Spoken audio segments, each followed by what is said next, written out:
afternoon. There isn't our usual opening day sunshine, but there will be plenty of drama. It's a new era for Shrewsbury Town under new head coach Matt Taylor, but for AFC Telford, it's been a summer of change as they kick off life in the Southern Central League. I'm Stuart Dunner. The crowd meadow as Matt Taylor takes charge of his first league match as Shrewsbury Town's head coach. 5 of Taylor's summer signings are in Town's opening day starting 11. Morgan Feeney, Joe Anderson, Nohan Kenner, Carl Winchester and Taylor Perry. Town will know plenty about visitors Cheltenham with Director of Football Mickey Moore recently moving to the meadow from the Gloucestershire club. The Town legend Steve Cross alongside me for this one, as always, right here on BBC Radio Shropshire 96 FM. I'm Scott Harris at the New Bucks Head, where it's like the first day of school here, Mary-Kate, with lots of new names to learn and a new division. Telford have never played Royston Town before, but Kevin Wilkin will want a flying start against the Crows. He has named 8 debutants in his starting 11, but some familiar faces return. Jordan Piggott, Byron Moore and Montel Gibson are in the team this afternoon. Dean Craven thinks the sun will come out. I'm not so sure. He's alongside me, though, for a live commentary. Join us on digital radio and BBC Sounds. Well, it's been a busy summer for both of our sides and a busy summer for all of our commentators. Getting to know the new names. We'll have team news coming up next. Sport on BBC Radio Shropshire. Well, good afternoon and welcome to the Crowd Meadow. I wish I could say it was a sunny, lovely start to the new season, but the rain's coming. There's a fine mist still falling here in Shrewsbury as they take on Cheltenham Town. It's one of those miserable days. It does feel, we were speaking before the match, and it does feel like it could be November. So if you are on your way down, make sure you bring your coat. It's not too cold, but it is very, very miserable. So if you're heading down, make sure you wrap up warm. If you are on your way down, then drop us a text on 81333. I want to know your thoughts ahead of the new season for both of our sides, for Shrewsbury Town and, of course, AFC Telford. Let us know how you think your sides are going to get on this season. Give us your previews for today's game, how you think the season's going to end. It's been a very, very busy summer for both of our sides. I think Telford have had 15 new players in. Shrewsbury have made 11 signings. So plenty of new faces if you are listening today or if you're on your way here. So get in touch and let us know what you think. Now, elsewhere, it's been a big summer of change for Telford after their relegation from the National League North. They've made 15 signings already this summer, and manager Kevin Wilkin spoke to Scott Harris. Pitch side with the Telford manager Kevin Wilkin. And Kevin, it's been a busy summer for you. Yeah, we've been busy. Lots of change arounds and new faces in the group. Hopefully, it's starting to settle down now, and obviously, very much looking forward to today's game. Doesn't feel like the opening day of the season with the weather like this. No, it's been a bit of a gloomy day, hasn't it? And when I set off this morning, it was raining a whole lot harder than it is now. It's a little bit drizzly, but fantastic conditions to play in. So hopefully that will help us, and we put on a reasonable show. And the pitch looks immaculate. Excited to get going after all the preparations. Yeah, I think pre-season is that, isn't it? It's not quite the real thing, but when it comes around and you've got that opportunity to get out there and have a go, and with some boys there that we're really hopeful will do well for us, short and long term. Look, it's exciting time. It's a new group and one that we want to try and be at the sharp end with. Team news for today then, lots of new faces. Who starts and what sort of shape will you have? Yeah, so we'll play 3-5-2. It served us well last week. Brandon starting goal. Back three of Oren, Fraser and Steph. Ellis and Nathan will be the wing backs. Midfield of Jordan and Byron. Remy Walker in there as well. And across the front we'll go with Ricardo and Montel. So lots of new faces, lots of new arrivals. How easy is it to gel a team from the off in pre-season? Are you happy so far? I always want more. That's what I am, a bit demanding, and I always want a little bit more. And it has to be a balance of looking at trialists and getting the right minutes into players' legs. Equally, there's been some injuries along the way. We haven't got Fozzie or Jared today, who are big characters for us. So yeah, we are light on that front. But look, it's an opportunity for the rest to get out there and show what they're all about. So yeah, it's the first opportunity to pick up points, and just want to know that the lads have given everything today, and hopefully it works out for us. Fraser as captain, how did you come to that decision? Just the experience that Fraser has. He's obviously be the most senior of those three at the back. You look at the way that he plays and conducts himself, and we've wanted a player like Fraser in there obviously since Harry left us. So hopefully, like I say, he can come in there and use his experience to good effect with those around him and lead by example. Now, you were the last coach to beat Telford on an opening day at home way back in 2017, so a good record. Yeah, I hope so. That's obviously a wee while ago now, and everything's very, very changed, isn't it? So, look, I want to get us up and challenging and winning games consistently, and that's the aim. And as I say, this is the first opportunity, and we need to grasp it with both hands. Had a good meeting there with the supporters in the other day and on Thursday, and just again emphasising to the players the amount of passion and feeling that there is in the community. Best of luck today. All the best. Thank you very much. AFC Telford manager Kevin Wilkin speaking to today's commentator Scott Harris, who's alongside Dean Craven. Dean, are you nice and dry at the New Bucks Head? Yeah, just about. You never know, there might be a bit of sunshine later, just that's Scott. It's not looking too good at the moment. I was going to say, Scott was telling me you're predicting the sun to come out. I know we're about 15 miles up the road, but I can't see the sun anywhere at the minute. No, I'm just thinking positive, that's all the time. Everything I think today's got to be positive. Well, that's what Telford need. They need the positivity. What do you make of them signing so many new players in the summer? It's always going to be tough, isn't it, when they sign a lot of players to come in and they've got to mould pretty quick. But the manager the manager knows what he's doing. It's his team now. He's got his own players in. And I'm really looking forward to an excited day today. They look like good players. Reading through there, we know a few of them, but I'm hoping this year for Telford it's going to be a really, really good season. It's the same question I asked Steve Cross about the Shrewsbury team, how there are so many new faces, what impact that can have on you as a player. It's going to be the same at Telford. What's that like, when you look around you think, I suppose they're all new there, so it's a completely just kind of new bunch of players. Yeah, it's tough. It's going to take a little bit of time, but at the same time, they've had a pre-season, a lot of them together. They've played games, so they know they need to hit the ground running. They're good players, so you find with good players, they usually mould quite quickly. I'm hoping that they're going to mould quite well and get off to a flying win today. That is really, really important. And not many players who are currently, at the squad. I think it was at the end of last season, it was only Harry Flowers who was retained initially. Obviously, he's now left. So, obviously, they were relegated last season. Is it a good thing, maybe, that, there won't be a lot of players there who have that kind of relegation hangover from last season? Yeah, that's a good point, that these guys are all new and fresh to it, and they're going to be excited about playing here today. We've just been talking about, I think it's eight debutants, and then the rest of the guys are existing. So, yeah, they're going to be excited. I think the guys coming here, I think there'll be a decent crowd here today, and they've got a great stage to go and express themselves. So, yeah, it looks really, really positive. I saw a stat on Twitter where they were asking people who they think is going to be promoted to this season from the league, and they said, I think about 60% of people said AFC Telford they think are one of the favourites for promotion. There's going to be a lot of expectation on them this season. How do they deal with that based on the size of the club and everything? It's always the same at Telford. There's always an expectation, and I think the manager would have picked players that thrive off that. If they're coming here worried about that, they know they're coming to Telford. You've got to be up there. We all know they should get promoted this season, or they've got to be up there all season. So I don't think that'll be anything new to them. These players all know the pressure's on. They want to get up, and they shouldn't even be in the league above. They should have been in the league above that. So it's a big year. It's a big year for them, but I'm sure they'll all thrive off it.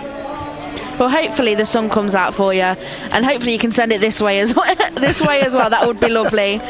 But that was Dean Craven joining Scott Harris at the New Bucks Head for AFC Telford's opening game against Royston Town. Well, we can head over to AFC Telford and hear from their manager Kevin Wilkin, who've made 15 signings this summer, but he told me it hasn't been plain sailing in the transfer market. I think getting to this point, it's been a bit of a challenge and a struggle, if I'm honest. You don't get everything go your your way in the close season, all the targets that you identify. And there is a tad of disappointment in there. Some players we've not been able to bring on board, but equally, there's some there that we hadn't reckoned on getting that we have. And so on the recruitment front, it's always a bit of a mixed bag. Like I say, you don't get everybody that you want all the time.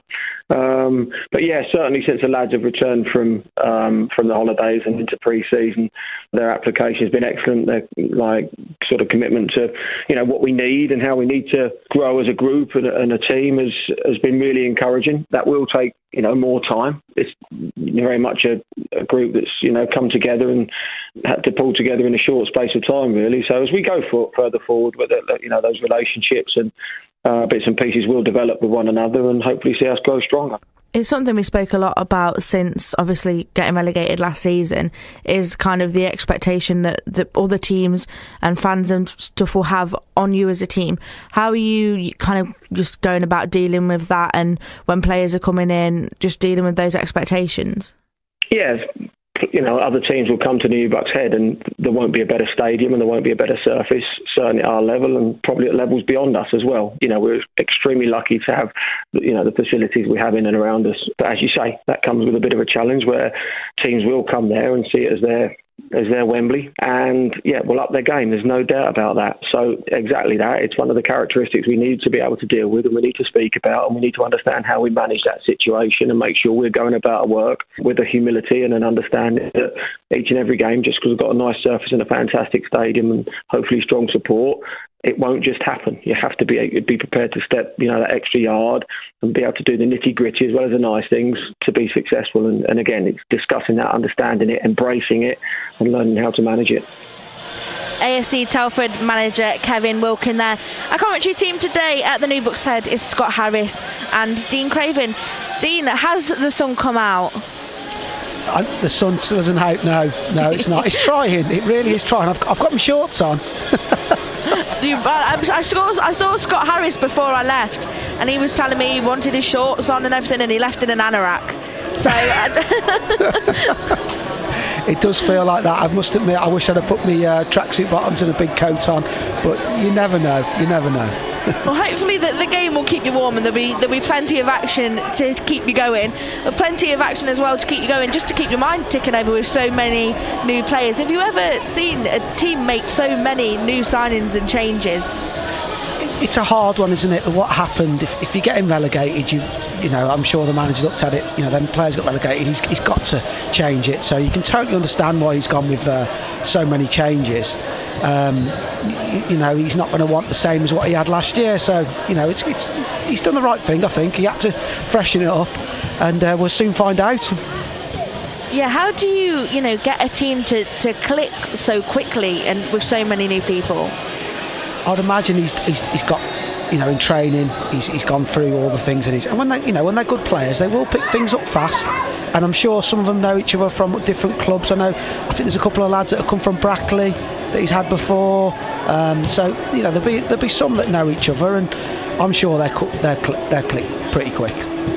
And as a player, we see a lot of the best teams, everything seems to be kind of instinctual. Players know where the partners are. They don't seem to have to kind of look to make a play or anything.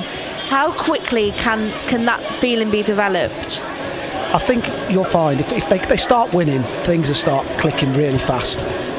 If they can get a good win today, you'll find that things are definitely click quick. It's if they struggle, that's when things get a little bit harder. But I think you'll find looking at that team today, they'll be fine. And we'll get the win today. Yeah, based on the disappointment of last season and being relegated, how important is it for everybody at the club and the fans as well, the players, the management, that they can get that win today? Oh, it's a massive day. Everyone knows it. Last year was terrible. We don't need to keep saying that. Everyone knows how bad it was. If we can get a good win today and a convincing win, we need a convincing win today. I think it'll lift the club, lift the fans, and then everyone will have hope for a cracking season. And what's the crowd like? Is there plenty of people turning up today at the New Bucks Head? They seem to be flowing in. I've seen a few umbrellas and big coats coming in. It seems to be. I'm expecting a decent crowd, to be honest, because there'll be nothing else to do other than sit in the rain, is there? That must be important as a player after a disappointing season to know that you've still got that backing and support from your fans. Yeah, everyone knows Telford's a massive club, and if they're playing well and they're playing exciting football, the crowds will come back, and I'm sure that's what's going to happen this season. Dean Craven at the New Bucks Head as we are 15 minutes away from kick-off there as they take on Royston Town in their season opener in the Southern Central League. We had a message in from Alfie Booth, who's a Telford fan, and he says the only realistic target is promotion. I think we can do that as well. Come on, Telford. Someone else has said, Andrew here has said, looking at the table from the end of last season, if we can keep it solid at the back, we have a great chance. Only 7 sides conceded less than 60 goals last season. And Steve's been in touch and he says he's really excited for the new season. We have a great manager, a very professional setup and a strong spine. Optimistic this could be a good year for us Bucks fans. If you are on your way to the New Bucks Head, then get in touch. You can drop us a message on 81333. Start your message with the word Shrop, or you can get in touch on Twitter. Send us your score predictions to @BBC Shrop Sport. Make sure you follow us on there to keep up to date with all the latest from your team. Now until the end of the season.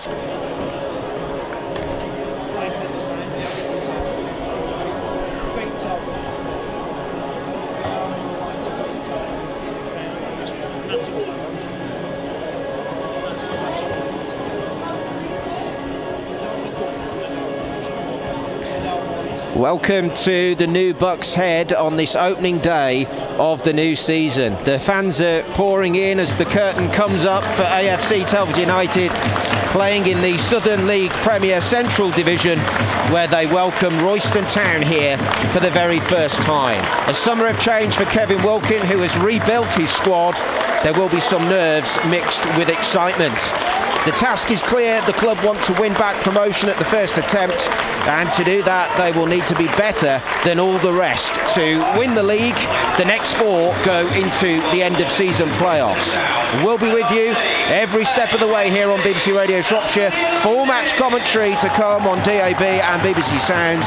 I'm Scott Harris and I'm delighted to have the former Telford midfielder Dean Craven next to me, poised and ready to go. And Dean, it's been a major rebuild job here for Kevin Wilkin. Yeah, it has. Yeah, he had to change it. You know, he's brought in a lot of new players, and I'm really excited to watch him today. I really am.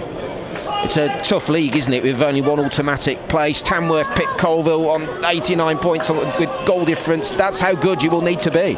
Yeah, definitely. You know, they've got to remember when Royston come today, you're going to see the best Royston. They're going to look at the stadium. This is going to be like a day out for him. So they're going to be at their very, very best. So Telford has got to get over that, and they've got to make sure they're at the very, very best to beat them. Well, let's go through the Bucks starting 11. There are 8 debutants, including the new club captain announced on Thursday. That's Fraser Kerr, a strong signing. He leads out this Telford side at home on the opening day. Brandon Hall will be in goal. A back 3 of Orrin Pendley, Fraser Kerr and Stephen Jones. In midfield, the right wing back will be Ellis Miles, with Byron Moore, Jordan Piggott in the centre and Remy Walker on that left side. Ricardo Dinanga will lead the line with Montel Gibson. Nathan Fox is the left wing back. Substitutes for the Bucks: Brad Bood, Tariq Youssef, Trey Mitford and James McQuilkin, who's on his 3rd spell at the club. Telford will be starting off the new season wearing their familiar home kit of white shirts and black shorts. The visitors, Royston Town, finished last season in 13th place, but the Hertfordshire club had the division's 5th worst defence. They did score 63 goals though from their 42 league games, most coming from Matt Bateman. He scored 23 across all competitions. Manager Steve Castle takes charge in his 10th year at the club. He has centre-half Adam Murray in his armoury for this season, but he's not travelled because he's suspended. Along with the former Luton and Forest Green man Ed Asafu Ajayi, Florian Noble and Kane Keller, those two faced the Bucks last season when playing at Kings Langley. Royston are known as the Crows, and they'll be playing in their away kit of bright purple with fluorescent yellow socks. It's quite a striking kit, and well, Telford will want to make a flying start to this new campaign. So Louis Shadwick will be in goal for the visitors. A back three, we think of Greg Sanderford, Mackay Townsend-West and the 39-year-old Ronnie Henry. A midfield of Florian Noble, Alfie Williams, Josh Caldicott-Stevens, Ed Azafu Ajayi and Kane Keller. Matt Bateman and Samson Essan will be up front. Some familiar faces have returned from last season. The top scorer, Montel Gibson, is back for Telford. He got 8 goals. Joining him, Jordan Piggott, Brad Bood, who's on the bench today, and Byron Moore, who starts. And as I mentioned, James McQuilkin has rejoined the club, so it's a new squad mixed with youth and experience. Today's referee, as we get underway, Martin Mitchell. Telford will be going from our left to right as we see it, sat in the main stand at the New Bucks Head. And it's a little bit brighter in terms of weather. We've had nothing but torrential rain all morning, but the pitch is like a carpet. BBC Radio Shropshire on digital radio and BBC Sounds. I'm Scott Harris, and alongside me the former Telford midfielder Dean Craven. And Dean, you know how tough it is to win promotion. You were here at the start of the climb back to the conference back in 2004. Yeah, it's really tough. I think they've got to get a good start and they've got to have good team spirit. It's a really important, and they've got to be pushing all the time. You know, the expectations there for them, but you know, this is a fantastic club that, you know, should be playing a lot higher. So the players he's bringing in, they'll be the type of players that want to do well. Well, Telford looking to gain possession on the halfway line. They're moving forwards towards goal now in the centre of the pitch. Dispossessed though by Royston, who pinned back. They play the ball around their back line. A good cross-field switch to Kane Keller on the left side. He goes backwards to Mackay Townsend-West, who plays the ball forward, but it goes out of play on this near side, just a few yards from the halfway line. So we'll go through the Telford team in just a moment for you. Telford have the ball then. They played across the back line, looking to push the ball forward. Over halfway it goes. The new man Ricardo Dinanga was chasing it down, but it will go out a throw, level with the edge of the penalty area, over on that right side. So it will be a Royston throw. So Telford lining up then with Brandon Hall in goal, the back three of Orin Pendley, Fraser Kerr and Stephen Jones. All of those are making their debut, with Ellis Miles in the right wing back position, Nathan Fox making his debut on the left side, the left wing back, the midfield three of Byron Moore, Jordan Piggott and the new man Remy Walker, and up top Montel Gibson and Ricardo Dinanga. You're not missing much here on BBC Radio Shropshire. We've had just over 2 minutes. It's a Telford throw midway in the Royston half, but the referee says go back and take it again. So in comes the throw, finds Remy Walker, who plays it to Byron Moore in the middle of the park. Oh, that's intercepted by Royston, who break away at some speed. It's a good recovery though from Ellis Miles on this right side, who wins the ball back. Royston could have got away there, Dean, but they didn't. No, they didn't. He got a bit lucky there. Oh, a chance here then. Here comes Telford, edge of the penalty area. Chance for Dinanga, but he was closed down, and Walker went steaming in. It's still Telford here with the shot. It's a good shot. Oh, it's wide. And it was Nathan Fox who's got a vicious left boot, and that wasn't too far away here. That's one hell of a strike, isn't it, Scott? I fancy that as it left his foot. I thought that's got a chance of going in the top corner. Couldn't quite see, but what a strike. What a strike. Well, Nathan Fox, who was at Peterborough Sports last season, if you travelled to Peterborough Sports, I was there on that day, and it was Nathan Fox with the 2 assists from that left side. Fantastic crosses in, and for 2 headed goals. If Telford can find someone who's good with their head, then they might get a few goals from that position this season. We've had 3.5 minutes. Telford with the first real chance then in this game. It was Fox, and it probably was closer than it looked really from this angle. On the left side of the post of Louis Shadwick. Telford win back possession again, but Royston get their boot in. Byron Moore picks up the ball now, running towards goal, probably about 30 yards over on that left side. Still Byron Moore. Chance here for Telford. Still Byron Moore over on that far side, left side of the pitch. Lots of space for Telford to move the ball. They're moving it really well, and the fans reacting to that. Ball is played in by Orin Pendley, and I think he's got a corner. Yeah, it was a bit... When he first hit it, I thought, oh, what's he doing shooting from there? But it's got a deflection. You can see how Royston have set up now. It looks that way. They're just playing with the one up front, aren't they, Scott? And then looks like they're going to try and get the ball to him and then play off there. So, if anything, that's encouraged Telford to keep coming on him, because he hasn't held the ball up for him yet. It's almost like a 4-5-1 then for Royston, we think. Byron Moore then floats the corner, curls it to the edge of the 6-yard box. It was a header from the defender and the captain, Air Safu Ajayi. So it'll be a corner over on the other side of the pitch. And it's going to be Nathan Fox who will take the corner on this near side in front of the empty Frank Naggington stand. Fox then curls it towards the back post. There was a head in there, but it was cleared over on the far side, and the ball goes crashing into a big puddle over on that far side, probably about 10 yards from the corner flag. It's been raining heavily all morning, torrential. It almost feels like November, Dean. It does. You're here with your shorts and I've got a big coat on. I know, it does feel like the middle of winter, to be honest, Scott, doesn't it, at the moment? I think it's only just into double figures. The long throw into the penalty area is a chance! And it's a whisker wide. I think it was Pendley who got his head to it. Ball comes back in again. Not dealt with by Royston. And it was the head by Fox. And it will be a goal kick. But early moments of danger for Telford. It's a promising start, and we've had 6 minutes. Yeah, I was looking at that, and Scott, I looked at the mismatch a little bit with their big lads, aren't they, Kerr and Pendley? If they can get those crosses like they did then, you know, you'd fancy them, because they're big, strong guys. Still 0-0, BBC Radio Shropshire. The ball is sliced out from that left back position. It was Mackay Townsend West for Royston. Throw comes in quickly. Montel Gibson with some trickery tries a shot from the edge of the penalty area on that right side, edge of the D, and it takes a deflection for yet another corner. It's all Telford, Scott, isn't it, at the moment? They don't, Royston don't know what's hit them. They just need to capitalise now. It's another corner. Let's see if Pendley or Kerr can get on the end of this, because they don't look too sure on themselves at the minute. Royston in the box. Good start from Telford.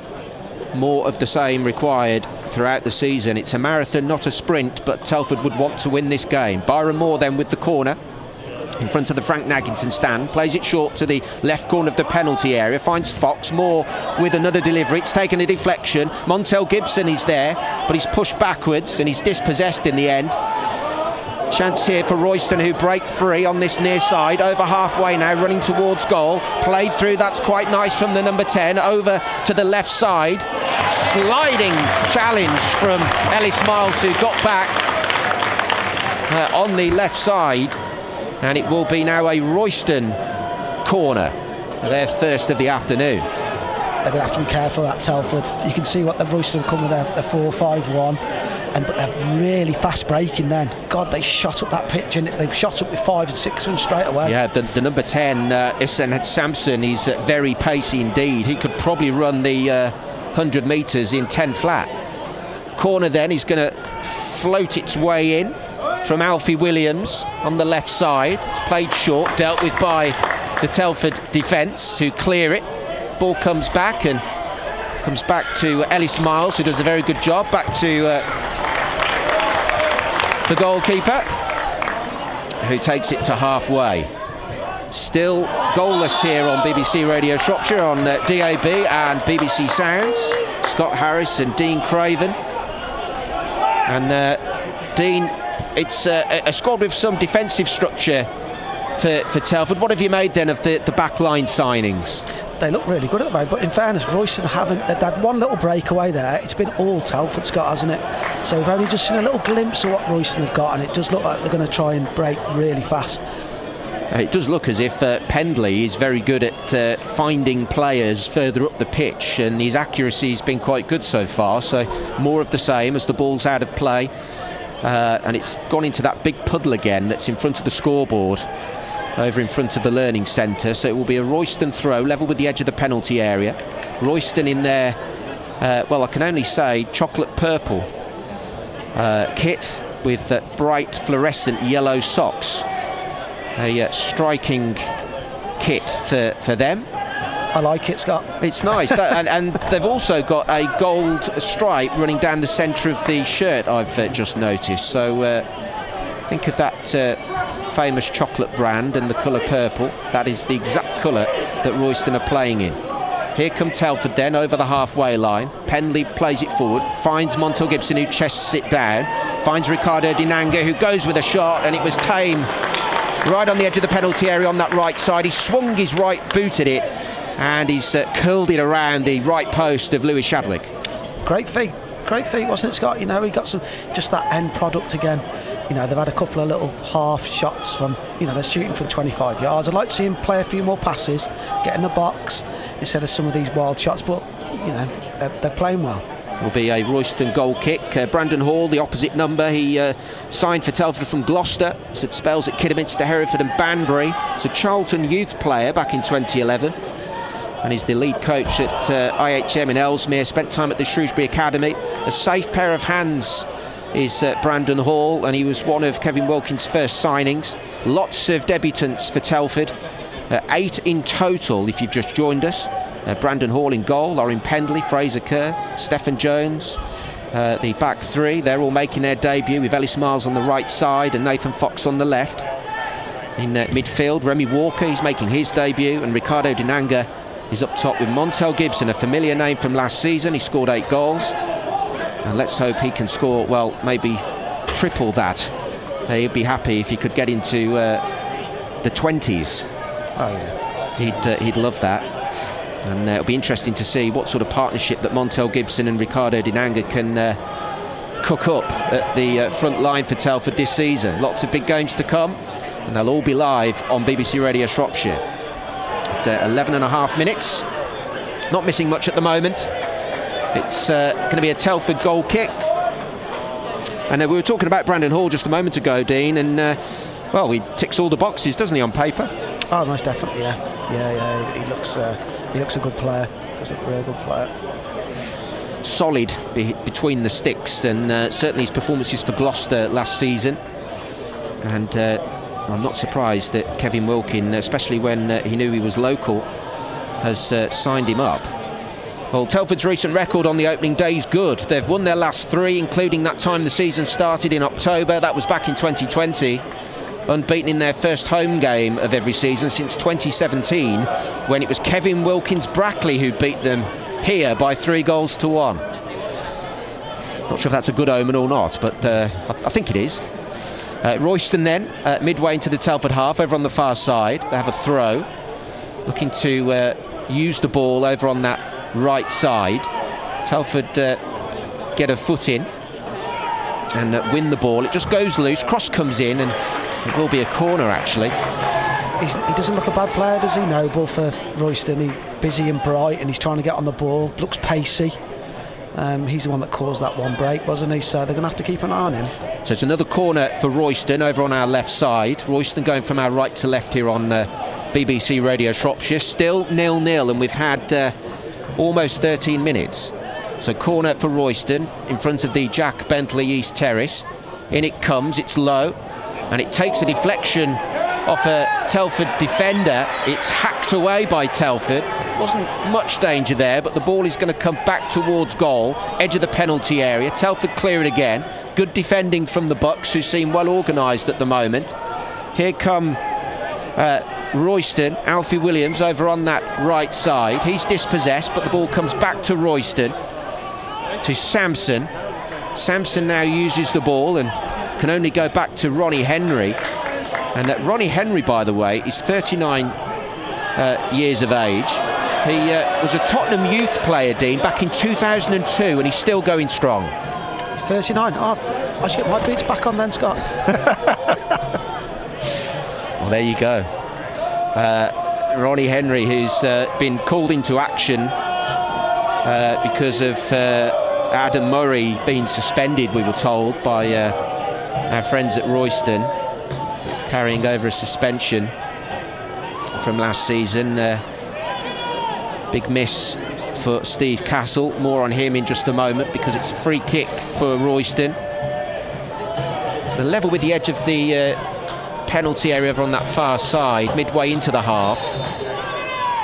So no real danger to the goal, but Telford have to watch the runner here. And the ball comes in, and it's collected by the goalkeeper, Brandon Hall. Plays it long across halfway towards Montel Gibson, who struggles to keep the ball in. It's a yard or two from the corner flag. There's quite a gusty breeze down there, Dean. That ball travelled quite far from the goal kick. Was unlucky that from the keeper. Sharp, he was bright, got the ball quick, tried to play that just too much. It was unlucky. So it would have been a good break, that. So Royston have a throw right next to the corner flag on this right side. Right near to the Telford goal. McKay Townsend West for Royston. 20-year-old who was released by Stevenage at the end of last season after a loan spell with Royston from last December. He made the move permanent. They're moving up the pitch now, midway in their own half. Eston Sampson thinks about taking the throw, but it's McKay Townsend West who will take it, creeping up the pitch. Still hasn't taken the throw on this near side. Referee Martin Mitchell just saying get on with it. In comes the throw over halfway, cleared by Telford. The ball goes high. Chance for Montel Gibson to put his foot on it, and he does. Loses possession though. Ball is on halfway now with Ethan Sampson. He's forced out but wins the throw.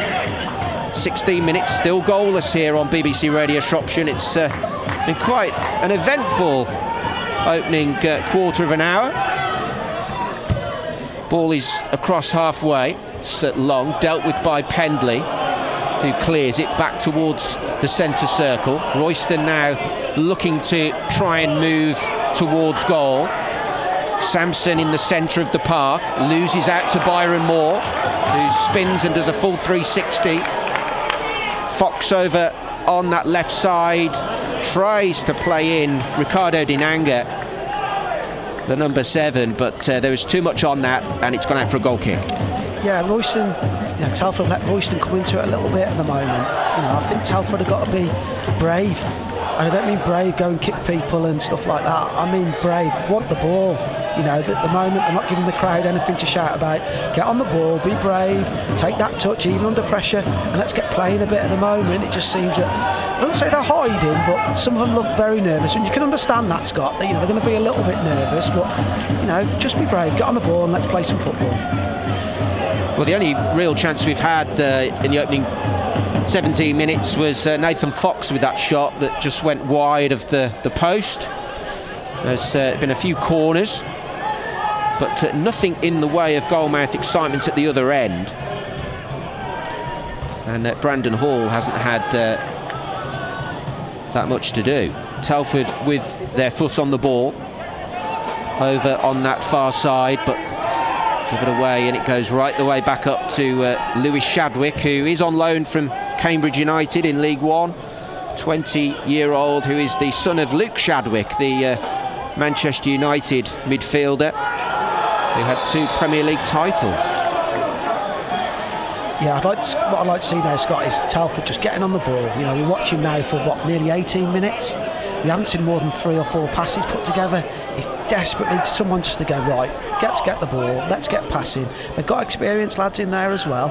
Get the ball, let's switch it round, get it, and let's have a go at them. At the moment, it's really, really scrappy, and it's helping Royston sort of get a bit of belief and come more into the game. The words there of Dean Craven, who's alongside me, Scott Harris on BBC Radio Shropshire. Still goalless here. We've had 18 minutes. There's a Royston player down. You're not missing anything at the moment. But yeah, you're quite right, Dean. Telford perhaps just guilty of allowing Royston into this match. Yeah, the crowd's gone a little bit quiet, hasn't it, Scott? I think they're desperate for something to sing around and get behind, but at the moment they're just not giving that for them, really. I just want to see even like a nice ball, someone go running at someone. At the minute it's scrappy, it's hooked on, and I do think that's nerves. I do think they're a little bit nervous at the moment, so just be brave, get on the ball, take a couple of touches and let's get playing. Well, there's a late challenge from Stephen Jones, who goes into the book, and it will be a Royston free kick, probably about 10 yards from the halfway line towards goal. So this ball is going to be floated towards the edge of the penalty area. Pendley is marking the big number 9, Matt Bateman, who scored 23 goals for Royston last season. He's the danger man. Ball comes in, cross to the left corner of the penalty area, and it is Bateman who's adjudged to have fouled Pendley. It will be a Telford free kick for Brandon Hall. If Telford could score, Scott, I think it'd be a different game. I think that would breed a bit of confidence into him to have the ball a bit more, play a bit more football. It's a little bit edgy at the moment. Yeah, the opening day nerves here, but Telford on paper with a very capable squad. And as we were mentioning off air before the commentary, if the young lads coming in Yusuf and Mitford up front with Montel and Ricardo, if you can get that quartet singing in tune and scoring lots of goals, then they will be a force to be reckoned with. Here come Telford, the flag stays down, a chance, and a goal! Ricardo Dinanga! He was onside! And it's Telford who take the lead. Telford 1, Royston 0. Some touch that was, Scott, wasn't it? Beautiful flight ball. The first touch was absolutely class. Give him a chance and it just slots it between the goalkeeper's legs. Brilliant finish, and it was the run. The run was absolutely perfect. They're nearly in line with it. Great run, great finish. Musical statues from the Royston back line. They all were, well, they froze on the spot. And I must admit, I thought the flag was going to be raised, but it was a perfectly timed run from Ricardo Dinanga, who opens his account for the season, and it's Telford who go in front on the opening day. Telford 1, Royston 0, and as we were just saying, Dean, we wanted a goal. Yeah, exactly. And you got it. Exactly what they need. I'm hoping now they just get a bit more play, because to be fair, with that goal come from, we'd had 5 or 6 passes, and then that little nice ball into it. That's brilliant, that was. What a finish. Good finish from Dinanga, who burst his way through on goal. Excellent timed run and slotted it under the goalkeeper, Lewis Shadwick. Royston then need to respond, and I'm sure they will just up the ante a little bit as they search for an equaliser. Telford need to remain switched on and will probe a second goal, because if they were to get a second goal here, well, that would be great. Montel Gibson this time doesn't time his run. Telford had the ball at their feet. They got the interception on the halfway line. It was played through to Montel, but just caught napping. That must have been a fine margin there.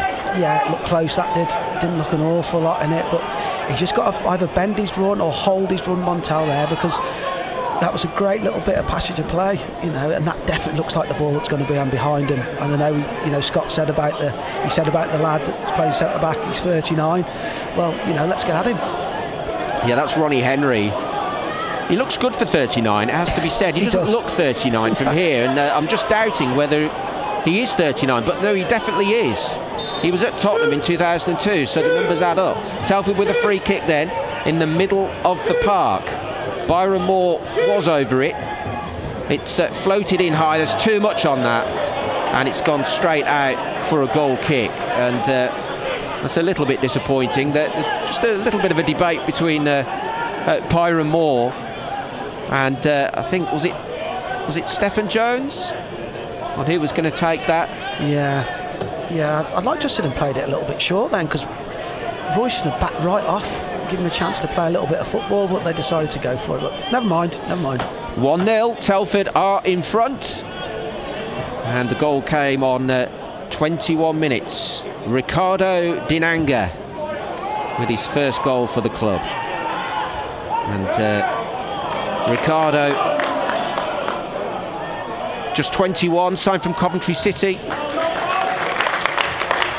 And it will be a goal kick there. I thought it might have been a Telford corner. Yeah, Ricardo from Coventry City, under 21s. He had a loan spell at Hereford and Nuneaton last season. Born in Cork and has a passport from the Democratic Republic of Congo. And he got 1 goal for Cork City during that COVID season before he was snapped up by Coventry. Good finish on him from what we've seen. God, yeah, that was. They're looking really good, Telford. They look like they're believing in themselves. That ball in behind them seems to be working really well for them. I'm not going to say it, Scott, but I am going to say it. I'm hoping for goals, because they just look a little bit shaky, Royston at the back. They keep getting at them. Royston set up with that back line, which does have Ronnie Henry in it, and McKay, Townsend, West, so that is the mixture of youth and experience, and Greg Sandyford is on loan from Cambridge. Here come Telford though, dispossessed. It was Ricardo Dinanga who's got the bright pink boots. Telford win the ball back on this near side in the right channel. Here comes Dinanga, the goal scorer, plays it into the centre. Byron Moore has a shot. He shoots with his right foot, and it's wide of the left-hand post. They're struggling to get a hold of Dinanga, aren't they? He's really getting in some nice positions where the midfield don't know where to go and the defence don't need to come to him. He looks really, really good. I think they've got to get getting the ball to him, because he looks the bright spark, I think, to unlock this Royston defence. It was a good ball from Dinanga, who found Byron Moore. He had acres of space, probably about 5 yards from the D. Pulled the trigger with his right foot, but just snatched at it, and it went past the left post as we see it. Shadwick's right-hand post. Royston then looking to play in Bateman, but he won't latch on to the end of that one. The ball goes straight into the arms of the Telford goalkeeper. Yeah, they look like they're struggling a little bit to look after Moore as well, don't they? It seems to be, if he can get us playing a little bit more, everything seems to be coming through Moore now, which is good. Get Byron on the ball, let's get playing. It's a nice bit of play from Telford now. They've actually put in 4 or 5 passes in. Yeah, they look comfortable, Telford, but they want that second goal before half-time. Pendley tries to find Montel Gibson with a looping ball to the edge of the penalty area. It's cleared by Royston, back to halfway. Both sides exchanging possession. Royston moving towards goal. It's played out to that far side in the right channel, and it will be a Telford throw.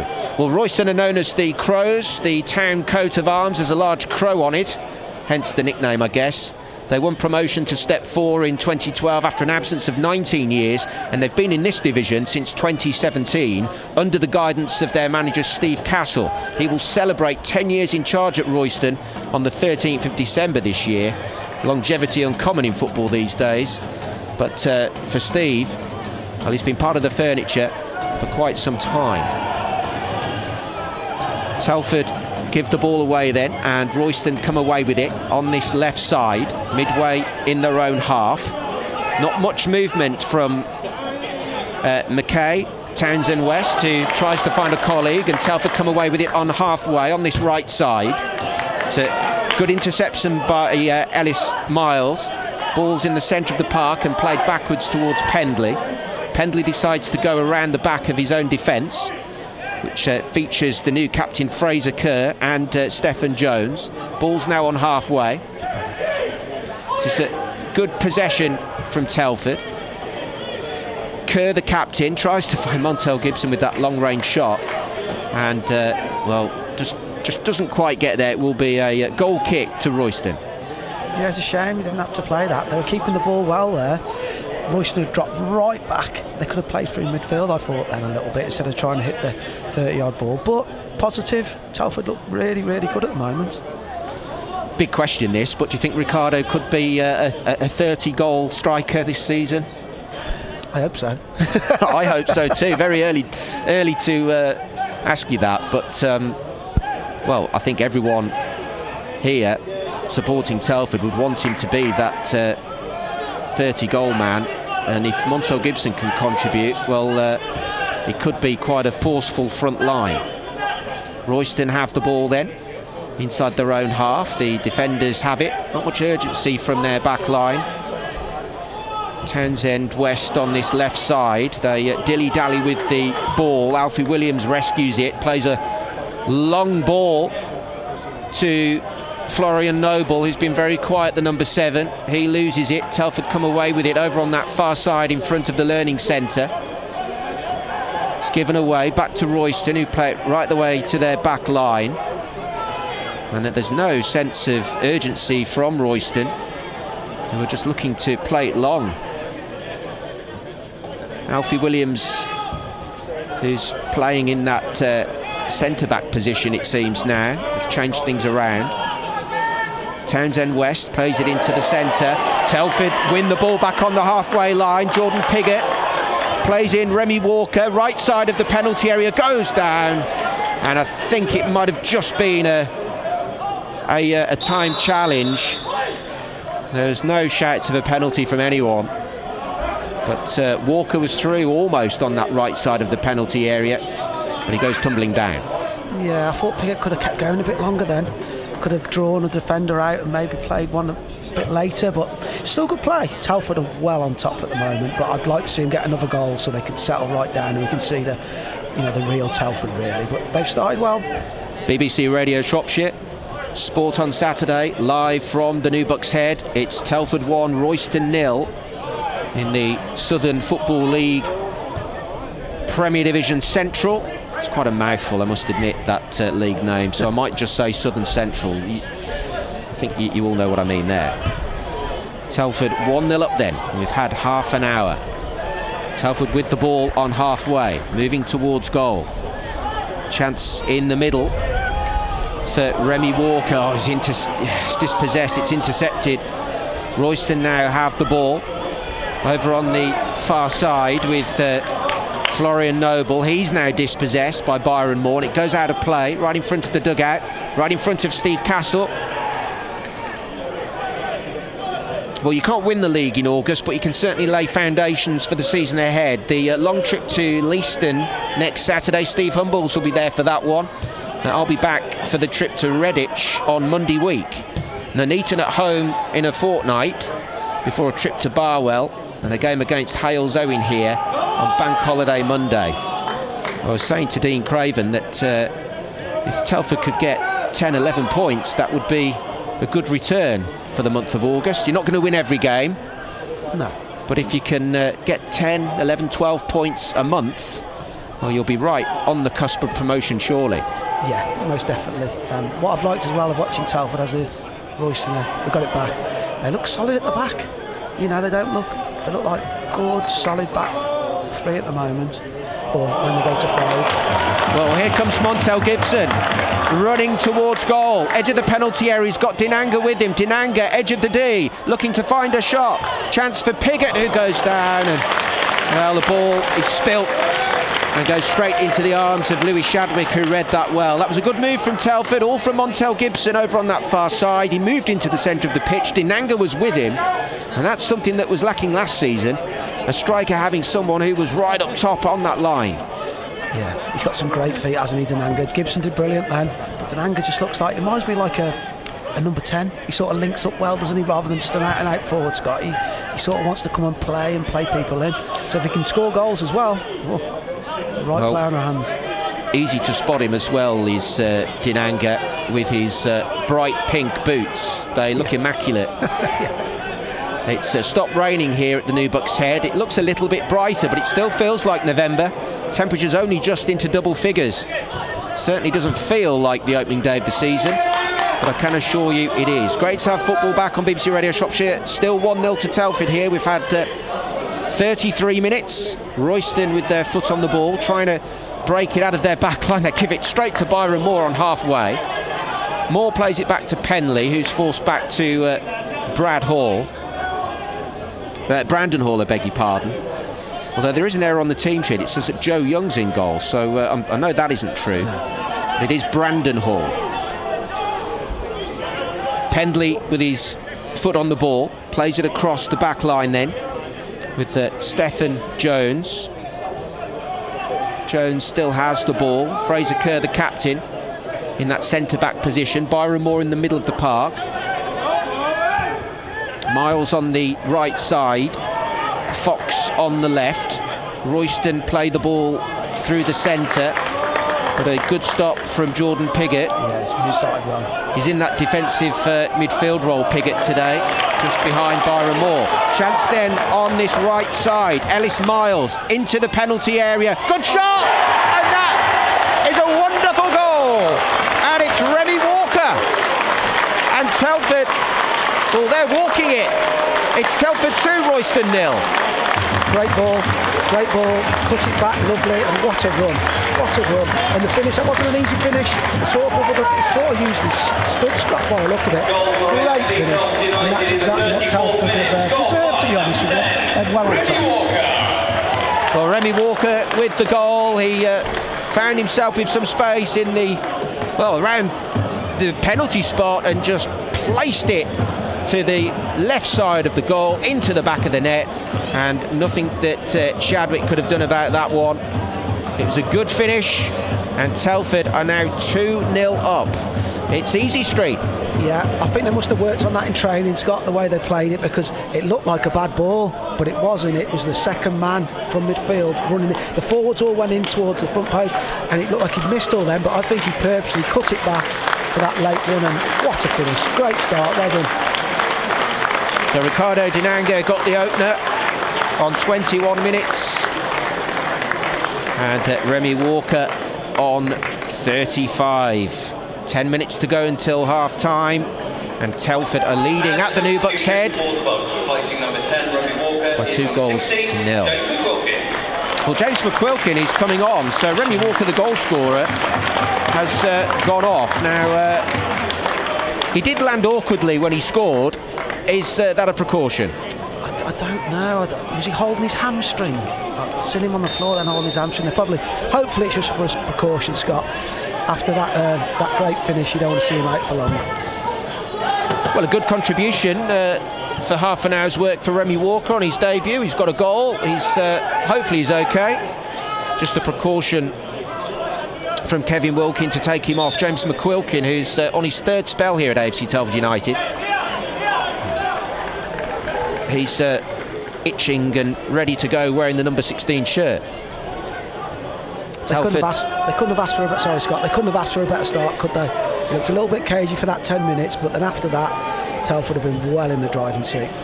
A commanding lead. The voice of Dean Craven on BBC Radio Shropshire alongside me, Scott Harris. Telford 2, Royston 0. We're in the 37th minute. Pendley with his foot on the ball, close to halfway. Telford are moving from our left to right in their crisp white shirts and black shorts, black socks. It's the opening day of the new football season in the Southern Central Premier. Here's Pendley, who's right near to the touchline, plays it back to McQuilkin, who's come over to this right side. He needs to get over onto the other side of the pitch. Here's Piggott now with the ball to Byron Moore, the edge of the centre circle. Telford just going sideways at the moment. Moore very deep, finds McQuilkin in the centre. This is good football from Telford, who are passing and trying to move up the pitch. Jordan Piggott's gone a little bit further forward now. Pendley looks superb on the ball, so trustworthy with possession, and he's always looking to find someone. He's found Ellis Miles now on this right side.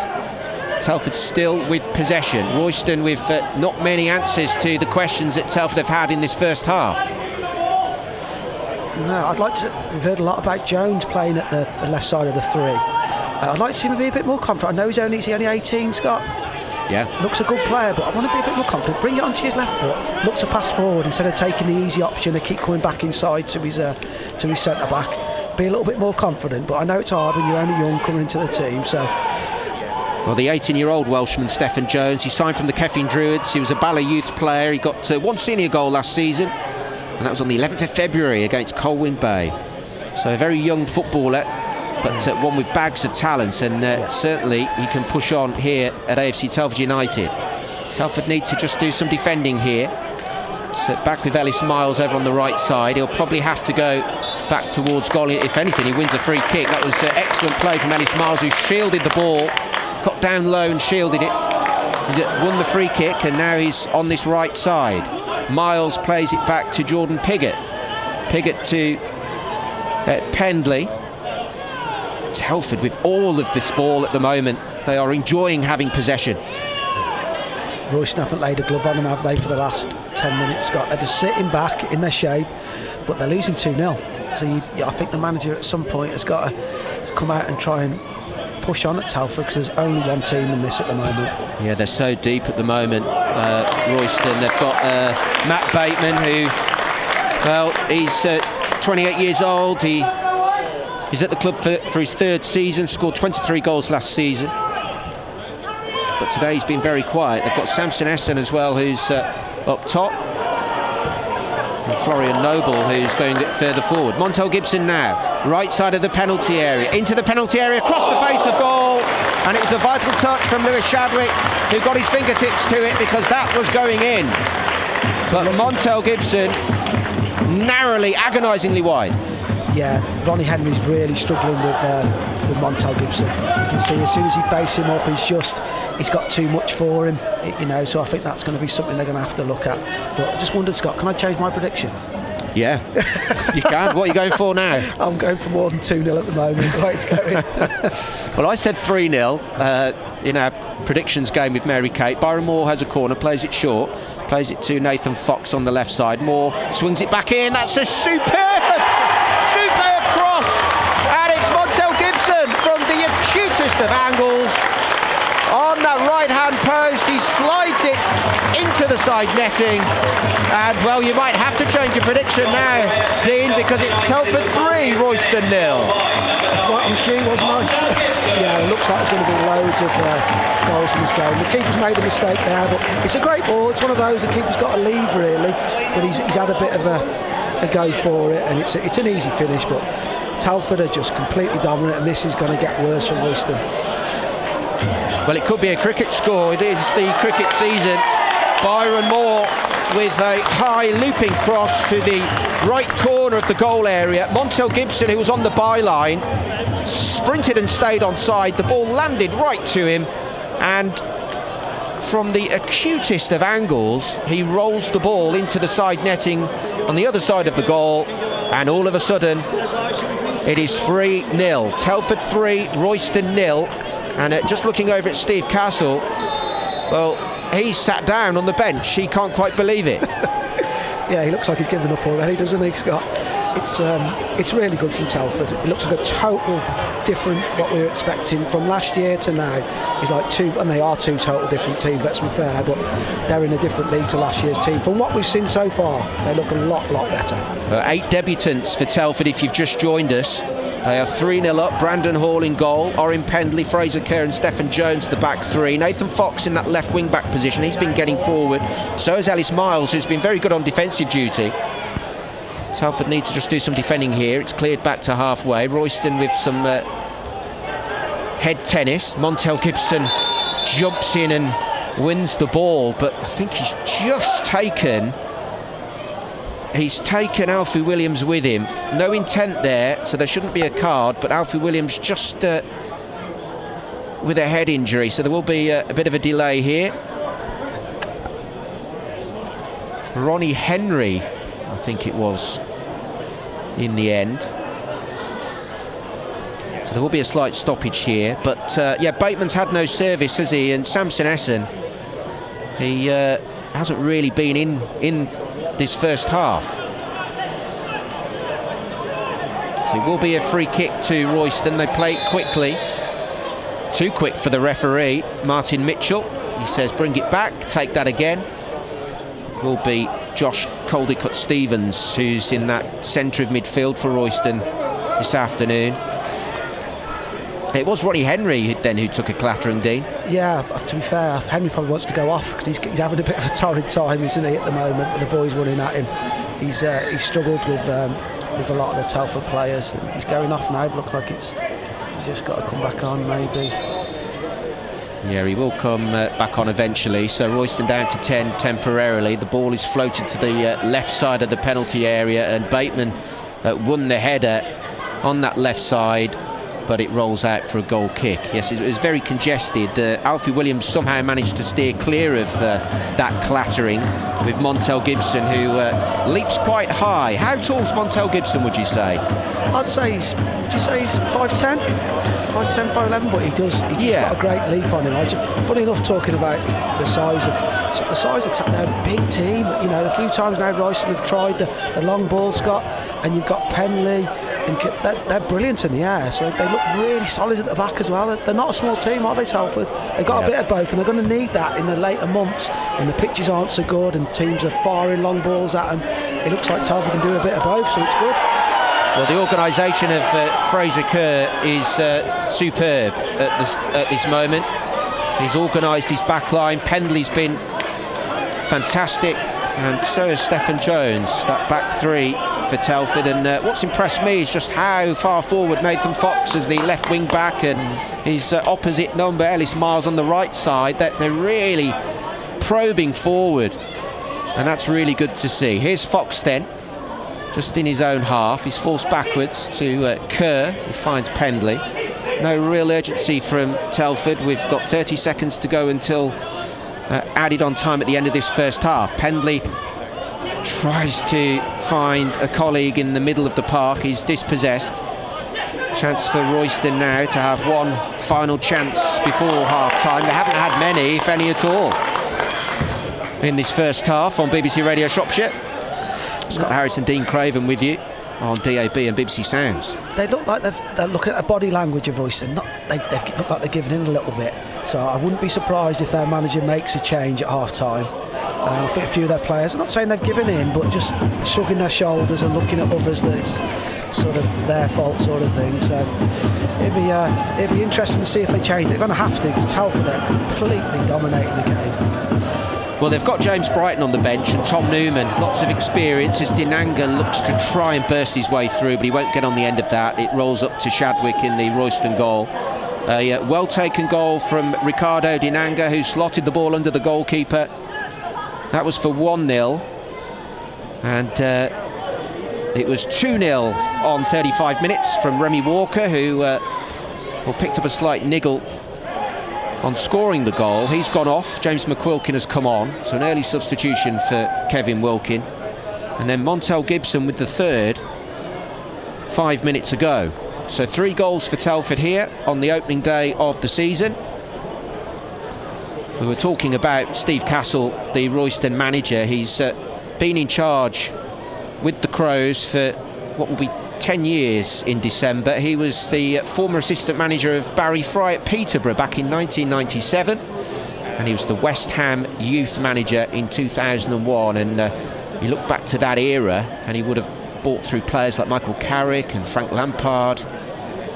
Experienced guy, then it's a good person to have. It's hard for him, because you look Royston, you know, I'm looking over to what should be where their crowd is, and I can't see one person.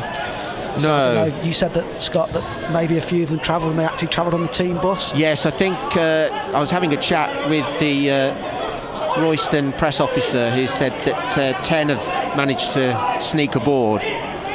I think they've paid, but they've been on the team bus. So credit to Royston for allowing them to travel with the team. It's a nice touch. Yeah, but that's the golf, isn't it? You look, Telford's a massive club. You know, Royston to come here. But don't get me wrong, you know, Telford have played well. It's never going to be easy for them, because it's everyone's cup final coming to Telford. So, but yeah, you look at the golf that it should be, and I'm hoping that goes on all season, really. Telford 3, Royston 0. We are deep into added on time at the end of the first half. Yeah, Royston play their games at Garden Walk in Hertfordshire. The town just sneaks into Hertfordshire on the map. They're south of Cambridge. In fact, in 1890, the boundary between Cambridgeshire ran right through the town. But that changed. Just over 17,000 people live there. A long history with the royalty, going back to the 1600s. James I visited annually to hunt. And King Charles I, well, he was his son. He was paraded as a prisoner before he was executed. Oh, that's interesting. It's almost half-time, as you can tell. Telford 3-0 up in full command. Byron Moore has gone down. It will be a Telford free kick right on the halfway line, if there's time to take it. I didn't see a board flash up with the allocated number of minutes. No, I haven't seen anything either, Scott. It's another one. If Telford get a few more, will he give a few of the new lads that are on the bench a bit of time as well? That'd be a great position to be in, that he can actually do that in his first home game. Well, we're inching slowly towards the half-time interval. The referee, Martin Mitchell, looks at his watch. Ellis Miles has the ball on this near side, on the halfway line. Doesn't go forward, decides to go backwards to Pendley, who plays it back to Brandon Hall in goal. Kerr with it, no real sense of urgency for Telford. Piggott with the ball to Miles. Miles back to Pendley. And the passing for Telford has been top notch in this first half, it has to be said. Miles better, Scott. The first 10 minutes it was, 1-2 passes and then get rid of it, whereas now I think we're up to about 13, 14 passes and they look comfortable, like they want the ball, like they're enjoying it. I suppose it's easy to enjoy it when you're winning 3-0 though, Scott, isn't it? Certainly, and it is 3-0 here at half-time. Telford 3, Royston 0. And Kevin Wilkin will be delighted that his team, his new team with 8 debutants, have taken full command of this opening league fixture. There are smiles all around the new Bucks Head because their team are leading. Telford 3, Royston 0. It all started on 21 minutes when Ricardo Dinanga, he found himself through on goal and just slotted the ball under the goalkeeper Lewis Shadwick. That was for 1-0. We had 15 minutes before Remy Walker again had lots of space in the penalty area, ran by the penalty spot, and he poked the ball home underneath the goalkeeper for 2-0. And then Montel Gibson from a deep, long cross from that left-hand side. Gibson timed his run. He found himself on the byline beyond the right-hand post, but somehow managed to steer the ball into the corner of the net for 3-0. And Dean Craven, who's alongside me, you mentioned that the sun would come out at some point, and it just has. I don't know about that, Scott. I need some gloves.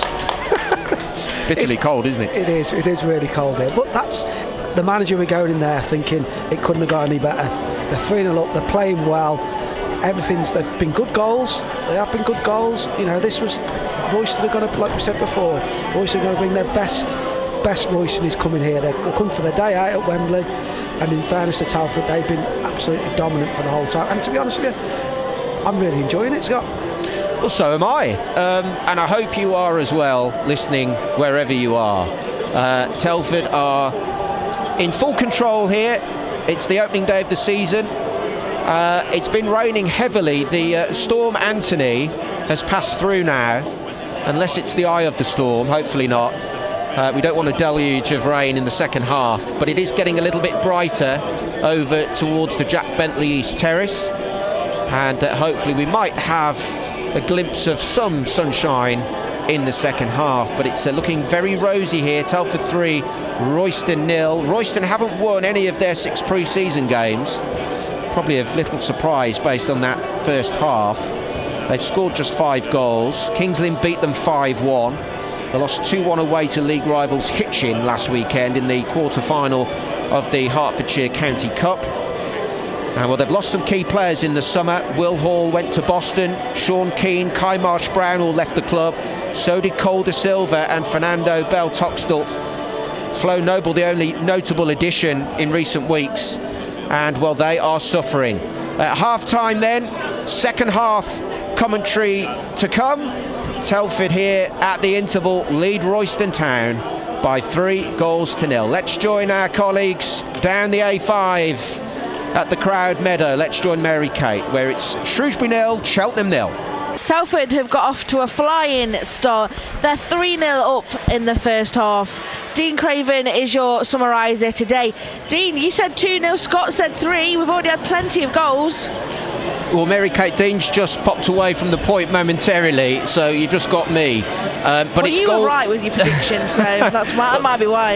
Yes, so far so good. It's been goals galore. The rain has stopped down the A5 here at the New Bucks Head, and Telford are in full command. We'll just go through the story of the first half.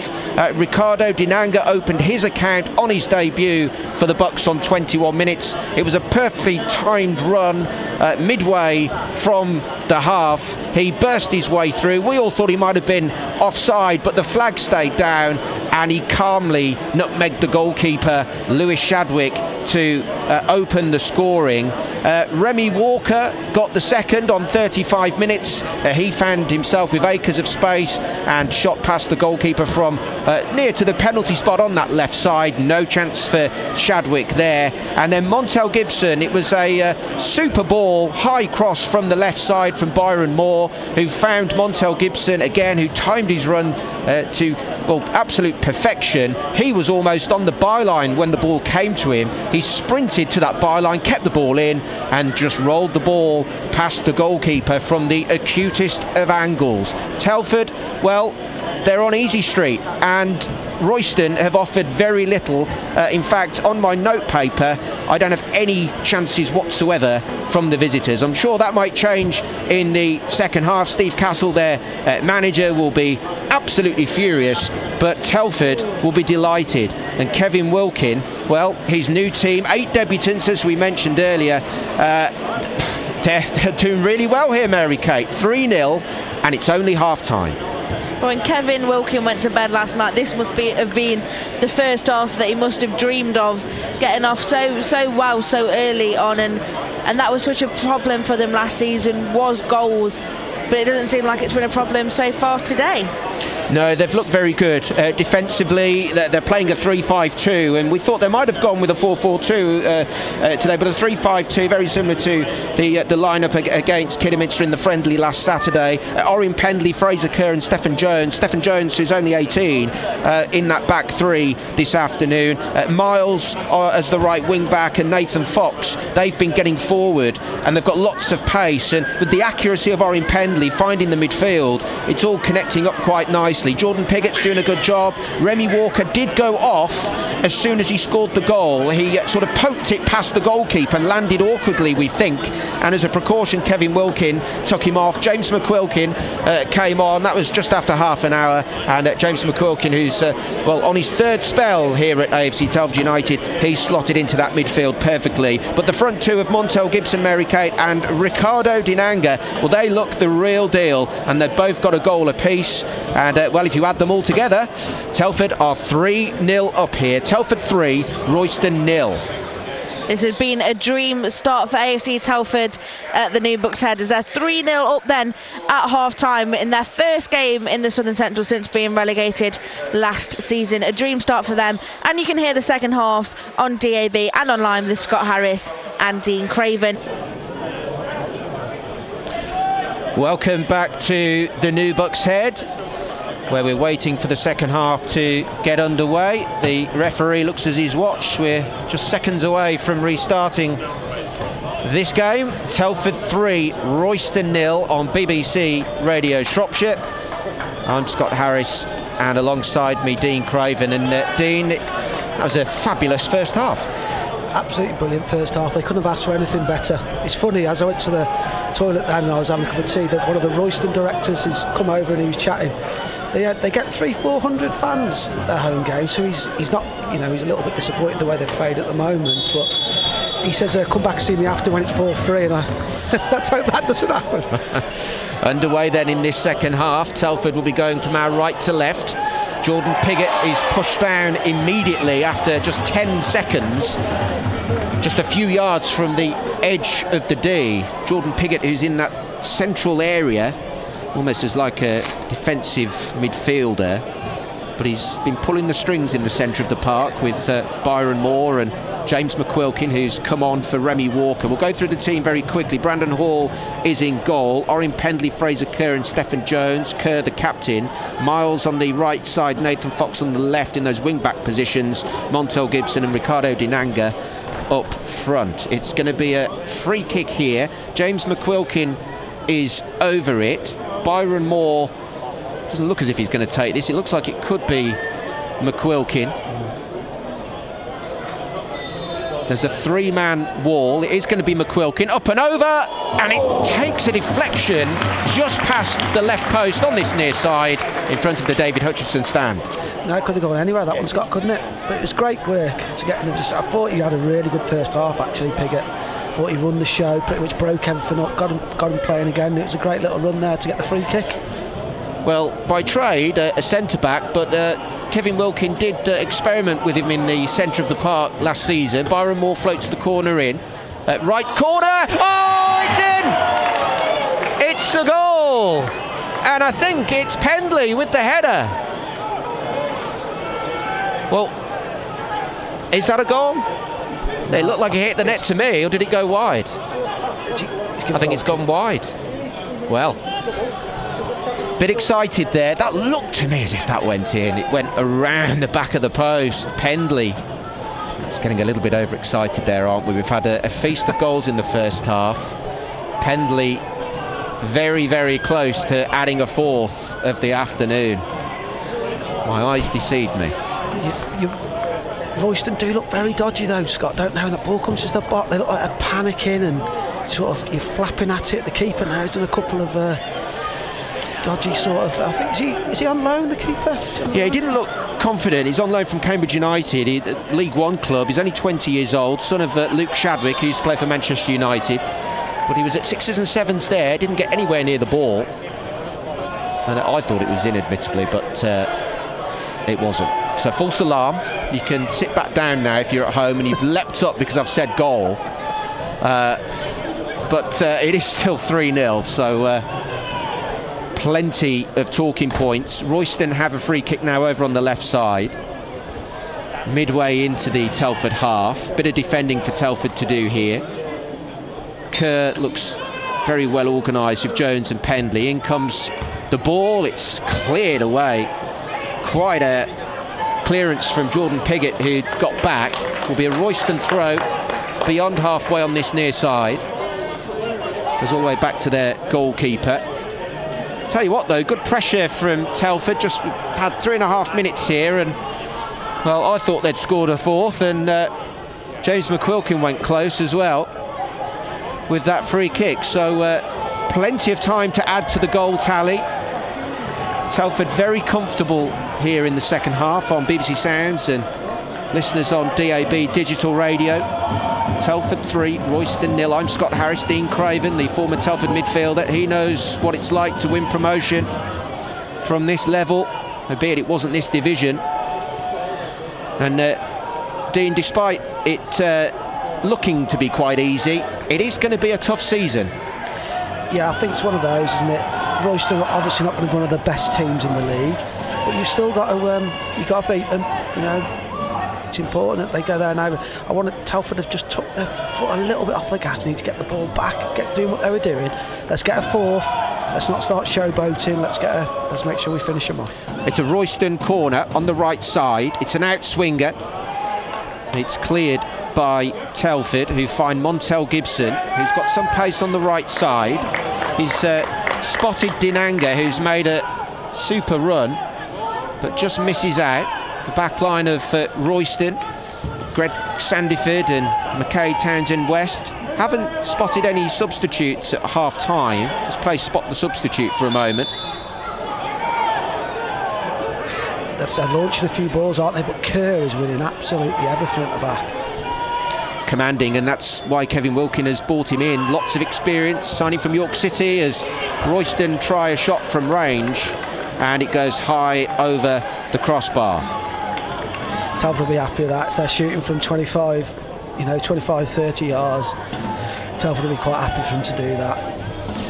There's no real reason to either, because had options to the left and to the right, did Essen Samson. It was a panicked, rushed shot from about 30 yards, and over the crossbar it goes.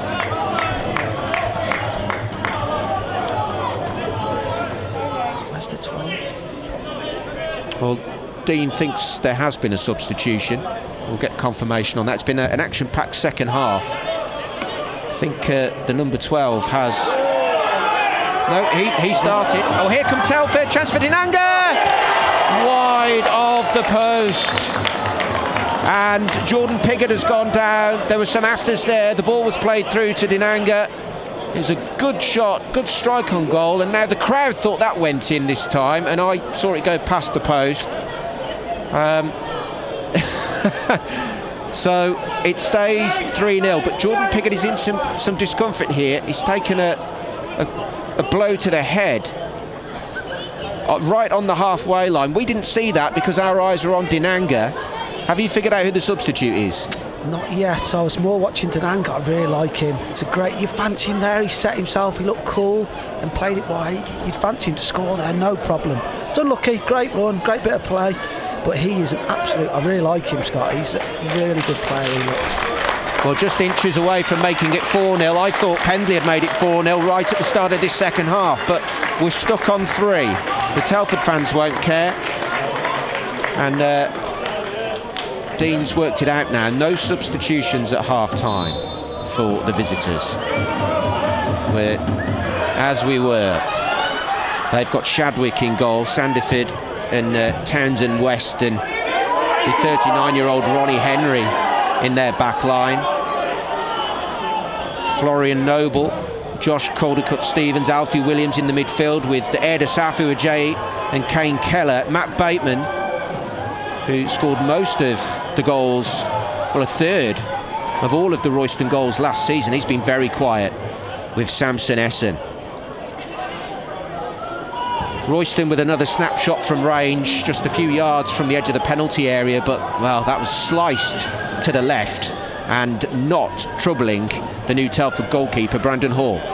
He hasn't had to make a save, Scott, I don't think, has he? No, he hasn't. Not had one shot on target yet, Royston, so that shows what sort of game it's been, really.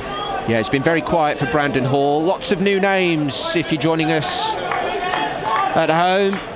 Telford making a number of signings over the summer. 8 of them started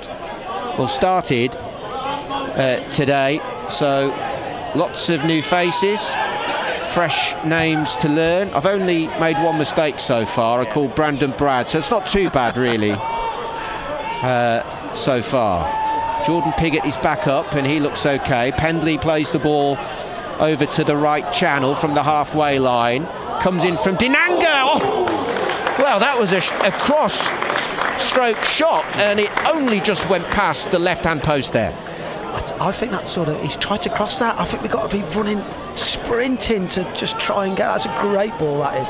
Just keep getting him the ball because he's brilliant to watch and he's causing them so much trouble. Dinanga looks the real deal, both from a sprinting point of view, a positioning perspective. He's got the finish, he's proven that with a goal already, and that cross just now, well, if you get those dangerous balls into the penalty area at that height, it's very difficult for the goalkeeper to deal with, and as we mentioned, that was a whisker wide of the goalkeeper's right hand post. He's a handful, isn't he? Not sure about those pink boots though, Scott. I quite like them. At least I can tell that he's got the ball quite quickly anyway. Yeah, true. No one else is wearing that bright colour. Royston wearing their deep, rich purple strips with their fluorescent yellow socks. They could go cycling later with those on. Royston, well, yeah, you'd see them. Very visible. Telford clear their line then from the penalty area. It will be a throw for Royston, level with the edge of the penalty area, the 18-yard box. It's going to be Greg Saniford who plays the throw short, plays a 1-2, goes out of play, and it will be a Royston throw. They play it quickly then with Samson. Samson still has the ball, but it will be a Telford free kick. What did you see there, Dean? Didn't see much there. I was watching actually more. He breaks up a lot. He's a good footballer, isn't he, Moore? Is he one of the 3 that he's kept? One of the 3, yeah. He's a good footballer. I thought he's played well. He tries to get him passing a bit. I'd like to see him going forwards a bit more. Sometimes he goes sideways and backwards too much, but in general he's a good footballer. Well, lots of experience in this Royston Town side as they break forward now, moving towards goal. Samson, plays in, and it's cleared over the crossbar with the feet of the Telford goalkeeper Brandon Hall. And, well, the goal was gaping, but Brandon Hall made himself big and got a crucial deflection as it goes over the crossbar. They were caught out of position, weren't they? The wing back, Miles, has pushed right on. He's right up on the halfway line, and Telford haven't got the ball, and he realised it too late. He sprinted back to try and get there, but he's never going to make it. But what a great save! That would have been tough then if they'd have scored. It would have given him a bit of belief. Right on the corner, the left corner of the 6-yard box. It will be a Royston corner, headed clear. Lots of white shirts around that one. Good reading of the ball. Telford hacked the ball up to halfway. Dinanga's on the chase, but he'll do well to reach that one. Sprinting over, he's got bags of pace. I mentioned earlier that I jokingly said that he'd probably be able to do the 100 metres in 10 flat, but I might not be far wrong. No, he looks quick, doesn't he? So much pace from Dinanga. Pendley's on the chase now, but won't get there. Telford need to get a foot in this second half, Scott. you know, we've not been playing long, but they've lost that little bit of dominance that they had. Get the ball passed again, let's get it out wide again, and let's get playing. Don't give them anything, because they get a goal, it's going to make it tough for us. Yeah, it was Kane Keller with that shot just over on that far side, but it was Brandon Hall who read it so well and got his legs in the way and deflected the ball over the crossbar. Otherwise Royston would have been hot favourites to have got one back. It's grey and miserable here. It feels like October, November time, very autumnal. The floodlights are coming on, and it's the 5th of August, and it's 4:15. Will be a goal kick then, so no real danger for Brandon Hall. He did well there, Moore. He come in, a little mistake really from the young lad. He doesn't look a bad player, young lad, he's only young, but Moore's come there and he's made that little mistake trying to shield it out and got his mate out of trouble, so really well played there by Moore. 3-0 if you're just joining us. If you're listening at home, you can put your feet up, because Telford 3, Royston Town 0. The opening day of the Southern Football League, Premier Division Central. I am just going to say Southern Central, you know. Takes up valuable airtime saying all that. Ball then is played from Hall from the goal kick to halfway. Comes back to a white shirt who plays it rather aimlessly across halfway. No one's there. Telford just a little bit deeper than they have been in the first half. Royston with some time on the ball now with Samson. Samson tries to find Saniford, who'd gone running forward. It was Florian Noble who attempted to slot the ball through as it came past him, and it's gone out for a Telford goal kick. We've had almost an hour on BBC Radio Shropshire, on DAB and BBC Sounds. I'm Scott Harris. Dean Craven, the former Telford midfielder, who knows exactly what it's like to climb from these lower depths of the pyramid. Telford looking to make an immediate return back to the National League system this season at the first attempt. They will have to be better than all the rest to go up automatically. Just one automatic spot. McQuilkin with a cross. Good header from Montel Gibson. It's just over the crossbar, and he did well to leap and jump up there to win the ball, but he just couldn't keep it down. So lucky, great ball, good little pass again, coming back from, was it Piggott, played that ball down in the substitute. What a great ball, and lucky, it's a lot better. I think if they can get the ball to Gibson and particularly Denanga as soon as they possibly can, they're the ones causing all the trouble. Well, one thing that Telford didn't have last season was pace in midfield, or anyone really holding those puppet strings. Oh, there's a chance here for Bateman, but the ball's got too much fizz on it. Read well by Brandon Hall, who really is a safe pair of hands between the sticks. He was quick off his line. Matt Bateman for Royston was hot on that, but he just couldn't quite get there. Gibson now with the ball on halfway, plays it across the centre midfield, plays a 1-2. Gibson still has the ball, moving forward towards goal, plays in Denanga, right corner of the penalty area, goes for the shot, and he's taken a huge clattering there, but it will be a corner. The rain is tumbling down, the floodlights are on, and it's the opening day of the season. I expected shades and shorts, and I've got the winter coat on.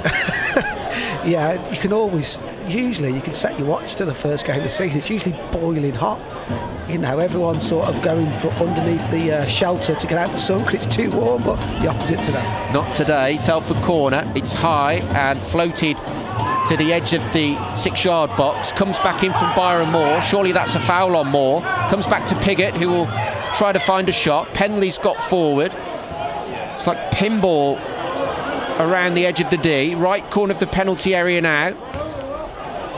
And it's cleared by Royston, only as far as McQuilkin, who tumbles over. Pendley gets a cross in, and it's cleared once again. All very messy, but Telford still have possession. Now on the halfway line. Denanga's made a run into the penalty area, and it's mistimed, and it will be a Royston free kick. Yeah, I think, again, was unlucky there. A little link up there with Gibson and Denanga before. I think they've just got to keep getting the ball to those guys as soon as they possibly can, because they're really struggling to stop them. Telford have gone off it a little bit, Scott. I think they should be pushing on now, trying to get that fourth goal to finish him up. That fourth goal now should completely finish him off, but you want to get it. At the moment Royston have got right back in the game, and it's sort of 50-50 at the moment, whereas it was totally dominated by Telford in the first half. They've got to get back to that sort of level again now, and I think the way they've got to do it is get the ball to Gibson and Denanga. Well, Tom Newman has come on for Royston. Florian Noble has gone off. He's their marquee signing, really, for the Crows. Tom Newman coming on. Steve Castle pushing on Newman. Only 24. He's been at Royston for all of his career since 2018, since a 19-year-old, so into his 6th season in the Southern Central. The rain is tumbling down now. It's persistent rain. It was a light shower, but it's just getting a little bit heavier. Still 3-0 to Telford. Well, we were saying that you can't win the league in August, but if you can win your home games, and they've got a tough trip to Leiston, who finished 3rd in the league last season. Obviously they're going to look to win that game, but even if you win your home matches, picking up a draw away from home, you're still on the money. Yeah, most definitely. It's everyone would have been chuffed at the first half. They really would have been. To be 3-0 up, your first game, loads of new players, to have that sort of 3-0 up straight away. But they've got to get going again, Telford. They're really inviting Royston in. It's another free kick. They've got to start getting playing again. Yeah, level with the edge of the penalty area, just a few yards from that far touch line, right in front of the scoreboard here at the New Bucks Head. And the light from the scoreboard is illuminating the pitch. That's how dark it's gone. Big, dark, filthy black clouds over the New Bucks Head. It does feel very autumnal. We're in the 65th minute. Telford with some defending to do. In comes the cross. It's deep to the back post, and it's out of play for a goal kick. That's really wasteful from the visitors. Yeah, Telford have got to remember Royston are not going to be the team they're going to be competing with the league, so they've got to up it now. We're looking at 65 minutes, so 20 minutes into the second half. Telford haven't got playing at all, Scott. They've got to up this and think of the better team they're going to be playing against. Well, yeah, Kevin Wilkin will want his team to be champing at the bit for the 90 minutes and to add to their tally. He won't be happy with 3-0. He won't want them to take their foot off the gas. You just feel that in the last 10 minutes or so they have done that. They've been rather inviting for the visitors, who have been very wasteful. To be fair, they have kept Bateman very quiet. And, well, he scored 23 goals last season. Only 28, he's got bags of pace. He had a spell at Hemel. He's a Berkhamsted youth player. He's played a lot of his good football with Royston, who have been in this league since 2017 under Steve Castle.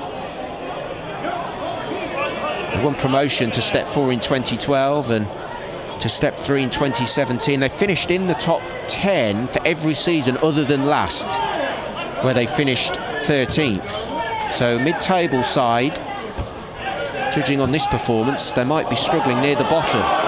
Here come Telford then. Jordan Piggott sprinting towards goal, finds Montel Gibson. McQuilkin falls over as the ball is deflected over to that right-hand side. Chance now for Telford in that channel with Ellis Miles on the right. Miles has beaten his man. It's tipped over, and there's a foul on the goalkeeper, I think. The goalkeeper did well to tip it over as the cross came in, but I think Montel Gibson may have caught him. No intent there. Both players were going for the ball, but it is Shadwick who's taken a blow to the face. Yeah, it's a definite foul. He's gone straight into the keeper. He's done well, the keeper has there. He's had a couple of moments where he hasn't done so well in the game, but did really well there. But again, we look like we're going to cause trouble when we get the ball forward and to the side, get Gibson in the box. We've got to be doing more of that. It's just gone a little bit scrappy, Scott, hasn't it? It's a little bit, it's sort of the tempo that we had was high, and now it's sort of, we're happy with 3-0, let's just... Well, I'd want to be seeing them keep going. Yeah, I mean, we thought they might have had a fourth when I thought the net had bulged when Orrin Pendley had that header about a minute into the second half, but it actually went wide. That shows up my eyesight. And then all the fans here in front of us thought the ball had gone in again, but it just went to that the other side of the right side post when Dinanga burst through, and it was a good finish, just agonisingly wide, obviously. So Telford have been creating chances in this second half, but certainly in the last 10 or 15 minutes they have just eased off a little bit. And what you don't want to do is get Royston to score and get back into this game. No, I wonder if the manager's looking at trying to inject a little bit of someone coming off the bench that wants to prove himself, just to get the game going a little bit. Well, will we see the likes of Trey Mitford and Tariq Youssef? Up top, Montel Gibson and Ricardo Dinanga, a goal apiece. If you have just joined us on BBC Sounds, Telford 3, Royston 0. Dinanga opened the scoring on 21 minutes. Remy Walker, who went off after scoring, he picked up a slight injury. Chance for Royston, left side of the penalty area, into the centre. Chance here, and it's ballooned over the crossbar. I think it's Alfie Williams, wasn't it, with the shot? And, well, that is not one you'd want to watch back. That's two now, Scott. Two where they really should be scoring. So, I think the manager will be the one to sort that out, really. It's really, they've got to get going now. They've been poor, Telford have this second half. It's got to be said, they've been poor. But after an absolute brilliant first half, second half, that could be that Royston have had a set two in the changing room and they've upped their game, maybe. That could be a bit of that, but at the same time, Telford should be getting back to their first half levels, and at the moment, they've been nothing like. Yeah, it was good pace over on that left channel, and the ball came in to Alfie Williams at some speed, and he just mixed up his footing, and it came off his shin and almost cleared the Frank Naggington stand. Telford won't care. They have the ball now on halfway with Pendley, who lost the ball to the left corner of the penalty area. Gibson heads it on to Dinanga. He's going to have too much to do. Shot comes in, and it's off the post. And it goes right the way along the goal line and cleared by Royston. Well, we just can't get a fourth goal here on BBC Radio Shropshire. That's three big opportunities Telford have had in this second half. McQuilkin now has the ball, plays it back to Pendley. Tries to find Gibson and does. Gibson links up with Dinanga. Dinanga looks to find a shot, instead finds his colleague Gibson. Gibson running sideways along the edge of the D, spins and turns. In comes the ball now from Fox on the left side, cleared by Royston. Shot comes in. It was a fierce shot from Miles, who pulled the trigger from the edge, the right corner of the penalty area. This is a barrage of Telford pressure. Fox slips over. It's very greasy on that pitch, and Royston can breathe again. 3 or 4 big chances. We'll get the thoughts of Dean Craven in a moment. Here come Telford again. Stephen Jones now, left side, into the edge of the penalty area, cleared by a purple shirt. And now Royston come the other end, over the halfway line, moving forward towards goal. It's Samson. Samson looks to find Kane Keller. He should get there, right near to the corner of the... Well, everyone thinks that's gone out. Well, it has now. And I must admit, Dean, a hatful of chances to go through there. That did look as if it went out of play. That was some brilliant play from Telford, though, just before that, Scott, wasn't it? That was more like it. Absolutely brilliant play, got it in, and they just looked like a massive threat. As soon as they can get them boys up front the ball, the better for me. Because Dinanga, he looks the real deal. I hope it's not the snub one-off, which I'm sure it's not, but he really looks a good player. Well, they've just had a note passed to me, and they said, Scott, don't worry about your eyesight. Pendley did score, but there was a whistle before it crossed the line. I must admit, I didn't hear the whistle, obviously, but I did see a goal. And, well, yeah, there we have it. Thank you for that note. Clears it up. Because I did see the net. I swear I saw the net bulge. But, yeah, got a good view from up here. But well, it doesn't matter. Telford 3-0 up and should... famous last words, win this game comfortably. Royston haven't offered much. Here come Royston though.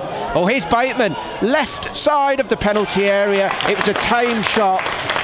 Paul got down low and met the ball with his arms outstretched. That was easy for the Telford goalkeeper. Yeah, it was quite an easy, it was nothing really. It was, I wouldn't catch that as him in any trouble whatsoever. A nice easy one for him. Well, Bateman doesn't look as if he's a 23 goal a season striker, certainly not on this performance. No. He'll be very disappointed with that. Telford won't be. Kevin Wilkin looks very calm, stood over on that far side in front of the learning centre, in front of the dugout. It'll be a Telford throw right on halfway. The Telford fans look moderately pleased with their side's performance. A few smiles around us in the main stand here. There are some very threatening black clouds moving from our left to right as we're sat here in the West Stand. It has stopped raining again, but it's been on and off all day. Storm Anthony, the tail end of it, through the Bucks Head. The pitch has been immaculate, though. It's been like a carpet, as you'd expect, and it's held up quite well considering the amount of surface water that it's had. Oh, here's Jordan Piggott, who's picked the pocket in the centre of midfield. Plays it out to the left side of Nathan Fox. Fox tries to return the favour to Piggott, who's run towards the corner flag. And Royston will try to usher the ball out of play. They don't do that, though. Fox plays it in. Gibson tries to find Miles, who will pull the trigger. Instead, he goes into the centre. Dinanga. Well, it fell to him awkwardly. It was mid-air, and he couldn't quite spin to fire a shot at goal. Byron Moore picks it up now with Nathan Fox, who's moved into the centre. And it's offside. He does that a little bit, doesn't he, Gibson? Goes offside from areas he should never, but he can see right across the line there. There's no need for him to be offside, but don't get me wrong, he's played well, but he's been offside quite a few times, and it's just kills the attack. Well, Telford's shape has been exceptional in this game. They're playing a 3-5-2 with Pendley, Kerr and Jones as the back three. Miles on that in that right wing back position. Nathan Fox on the left side. Piggott and McQuilkin, who came on as a substitute for Remy Walker, and Byron Moore. They've all worked really well together. As defences and midfields go, there's been clear communication, which after the Tamworth friendly was in some doubt. But that's what pre-season is for, experimentation. Telford have certainly got it right on the pitch when it matters. Here come Royston then, in the right channel. Plays it to the centre, back out to the left. Telford come away with it with Montel Gibson, who's, well, it looked as if he was fouled, but the referee says play on. Royston now bursting over on that left side, towards the byline, comes in, takes a deflection and into the arms of Brandon Hall.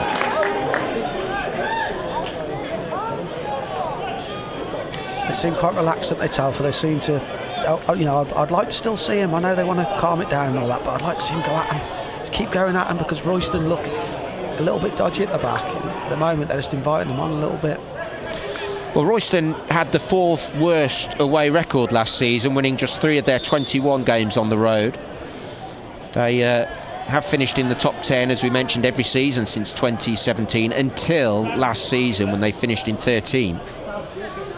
But they have lost a few key players, and you just think that, well, on this evidence, unsettled them.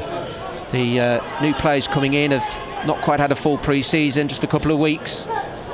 And I think that lack of sharpness shows. Telford look very sharp, though. They've had 3 goals, if you've just joined us on BBC Radio Shropshire. Telford 3, Royston 0. Byron Moore's picked up the ball. It looks as if Saniford has gone down, and he was caught late there, Greg Saniford. He's on loan from Cambridge United. It's his first professional contract. He's only 18. Cambridge youth players come through their youth system. Got to the quarter-final of the FA Youth Cup last season, where Cambridge were beaten 3-2 by Arsenal. So it will be a free kick to Royston. Probably about quite 30 yards from goal. On the right side of the D. It's going to be Alfie Williams to strike this one. It's a 2-man Telford wall. McQuilkin is in there. Brandon Hall is reading it quite well, and well, he didn't need to in the end. The shot was fierce from Alfie Williams, but miles over the crossbar. Yeah, I don't know what he was trying for there, but he's nowhere near. He nearly took my record of taking the F off Frank, to be fair, Scott. I don't know what he was thinking there. Yeah, it was high, wasn't it? And well, no excuses from that range. You've got to get it on target. Kevin Wilkin is pacing up and down on his touchline over on that far side in front of the Learning Centre, where there's a plentiful supply of Telford fans who've come today for the opening game of the season. Ball's in the centre of the park, head tennis between the two sides. No one can really get possession. Dinanga flicks it on to Gibson. Gibson with ball at his feet, uses his right foot to play it over to the right hand side. McQuilkin the substitute. He's pinned and forced backwards, back to Jordan Piggott, to Pendley. Good communication between those two when they could have panicked. Moore now plays it right the way back around, and this is good pass and movement from Stephen Jones on this near side now. Jones finds Fox. Fox back to Jones on halfway. Telford comfortable in possession, something we haven't seen perhaps for the last couple of seasons. And it will be a Telford throw midway in their own half on this near side. In front of us here, it looks as if those filthy black clouds have missed us. It's stopped raining now, and the heavy rain we expected has moved across over the Frank Naggington stand. Chance now for Dinanga on this left side. He's dispossessed though. Royston clear it. It's all rather aimless. And Fraser Kerr, the captain, reads that so well. I've said it for the whole commentary, but the reading of the game from everyone in a white shirt has been impeccable. Yeah, they've been good. They've been really good at the back. They look really... They're experienced guys, aren't they? You know, the two of the three are really experienced. You've got the young lad coming in that's done really well as well, and he's just going to get better. So they look really good at the back. You know, everything that Royston have put at them, they've been able to stop to a degree. Well, Fraser Kerr is the captain. He was named on Thursday. 30 years old, from Rutherglen in Scotland, signed from York. He had time in the Scottish Premiership, 53 appearances with Motherwell. He had time at Blues, links to the Black Country, time in the North East as well with Gateshead and Hartlepool. He also had a bit of time in the National League with Torquay and Chesterfield. 161 appearances in total in the National League. So that pedigree is shining through from the new Telford captain, and frankly speaking, I don't think they could have got a better man for the job. No, he's been brilliant today. It's early doors, but he really does look a good, solid, experienced centre half, and it's exactly what Telford have needed. You look at the Telford team compared to last year at the moment. I know it's early doors, but it looks a much better team. Ricardo Dinanga. So substitution for Telford, and Ricardo Dinanga is going off, and the Bucks Head erupts into applause. They like what they have seen here. A calm finish on 21 minutes open the scoring. He's got his account underway for the season, and Ricardo Dinanga gets applause from everyone here in the new Bucks Head. And Tariq Youssef, number 15, Trey Mitford. Oh, beg your pardon, Trey Mitford has come on. Youssef is warming up though, so I would expect to see him at some point, but Trey Mitford has come on. Free kick then for Telford. It's floated high. Oh, the goalkeeper spilt it on his goal line, and Pendley was there. He couldn't quite poke it home. And here come Royston now. A big goal kick, and it's gone out of play. Just a few yards from the corner flag, and I think it should be a Telford throw. I wonder if he's took Dinanga off, Scott, just to look after him really, because I thought he's been absolutely brilliant. He's been the one that they've been trying to play through. Anything that good that's happened mostly come from him starting it really. I thought he's had a good game. Well, there's still a little bit of time left to ask you for your man of the match, but he's bound to be a candidate. He's a candidate, but to be fair, there's been a lot of good performances. It really has. The defence has been solid. Some of the midfield players have been. I thought Piggott's had a good game. He's broke up well. So's Moore.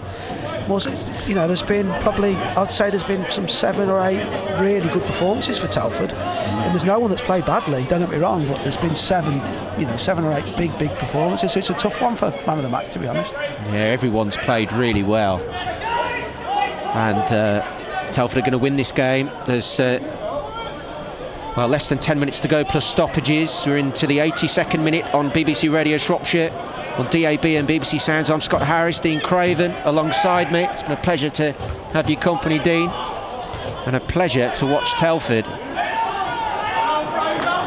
score 3 well-worked goals, and they want a few more before the end of the game. And Trey Mitford has come on, Dinanga has gone off. Mitford, who's a little bit older than Dinanga, 28, an experienced striker, signed from Boston, played under Wilkin at Brackley and had time in this division at Bedford, also had spells at Gloucester and Kettering, so a plentiful supply of experience on his CV at this level and in the National North. And that's one thing that has to be said, the wealth of experience with these players is strong, because every player, as McQuilkin has the ball edge of the penalty area, chance comes and goes quite quickly because he was offside there. Mitford just felt he pulled the trigger a bit early. The ball came to him for a good chance, but missed time run. Yeah, he's definitely a different option for him, isn't he? He's a big, strong lad, looks like a target type, whereas Dinanga was more the one that would get the ball player on the floor. But so that's great, they've got options to be able to do that. They can go long with him, I expect. That's what he's there for, really. He's a big, strong target man. So yeah, let's see. It's unlucky, but again, he could see right along the line there. He just step out and he's giving himself a chance at goal. Yeah, it was a good chance that fell to Mitford, but just mistimed his run. It's on the paint of the 18-yard box. Substitution for the visitors. Steve Castle just left, scratching his head over on that far touch line, and Dieda has come on, and the captain, Erdesafu Adei, has gone off. Telford 3, Royston 0, and there's not much time left in this game. Royston have the ball, and they're penned into their right back position. Ball is played to Alfie Williams, who should have had one of their better efforts, but blasted the ball over the crossbar twice from open play and then from that free kick. So they have been wasteful. Other than that, they haven't really had many chances, and Brandon Hall hasn't had that much to do. Royston with their foot on the ball now, though, as they come across halfway going forward. Ball's played into the right channel on this near side. They've somehow managed to keep the ball in. The substitute, Akintundi, still has the ball, plays it out to a Telford white shirt. McQuilkin struggles to control the ball. Gibson comes over to that far side, near to the halfway line. He can't get his foot on the ball either. Pendley does, though, and finds Byron Moore, and Telford can break now. Over halfway, Byron Moore into the centre circle. No real urgency from Telford, as you'd expect. They're 3-0 up. And they lose possession, and it goes back to their goalkeeper. A little bit quiet, hasn't it, the second half, Scott? Not as good as the first, nowhere near as good, but they've had a couple of little chances. If you look back on the first half was brilliant, especially after the first 10 minutes. So it's they just want to see off the game now. I think that's what Telford have took the foot off the gas a little bit, which you can sort of understand. Yeah, Kevin Wilkin will want the clean sheet, though. Royston deliver the ball into the penalty area, and it's cleared by Fraser Kerr, the captain. They will get a corner, Royston, on this right side. Royston going from left to right in this second half, and they will have a corner in front of the Frank Naggington stand that's empty. And Telford with some defending to do. We've got, I make it 4 minutes plus stoppages left in this game. Telford 3, Royston 0. Royston corner over on that far side.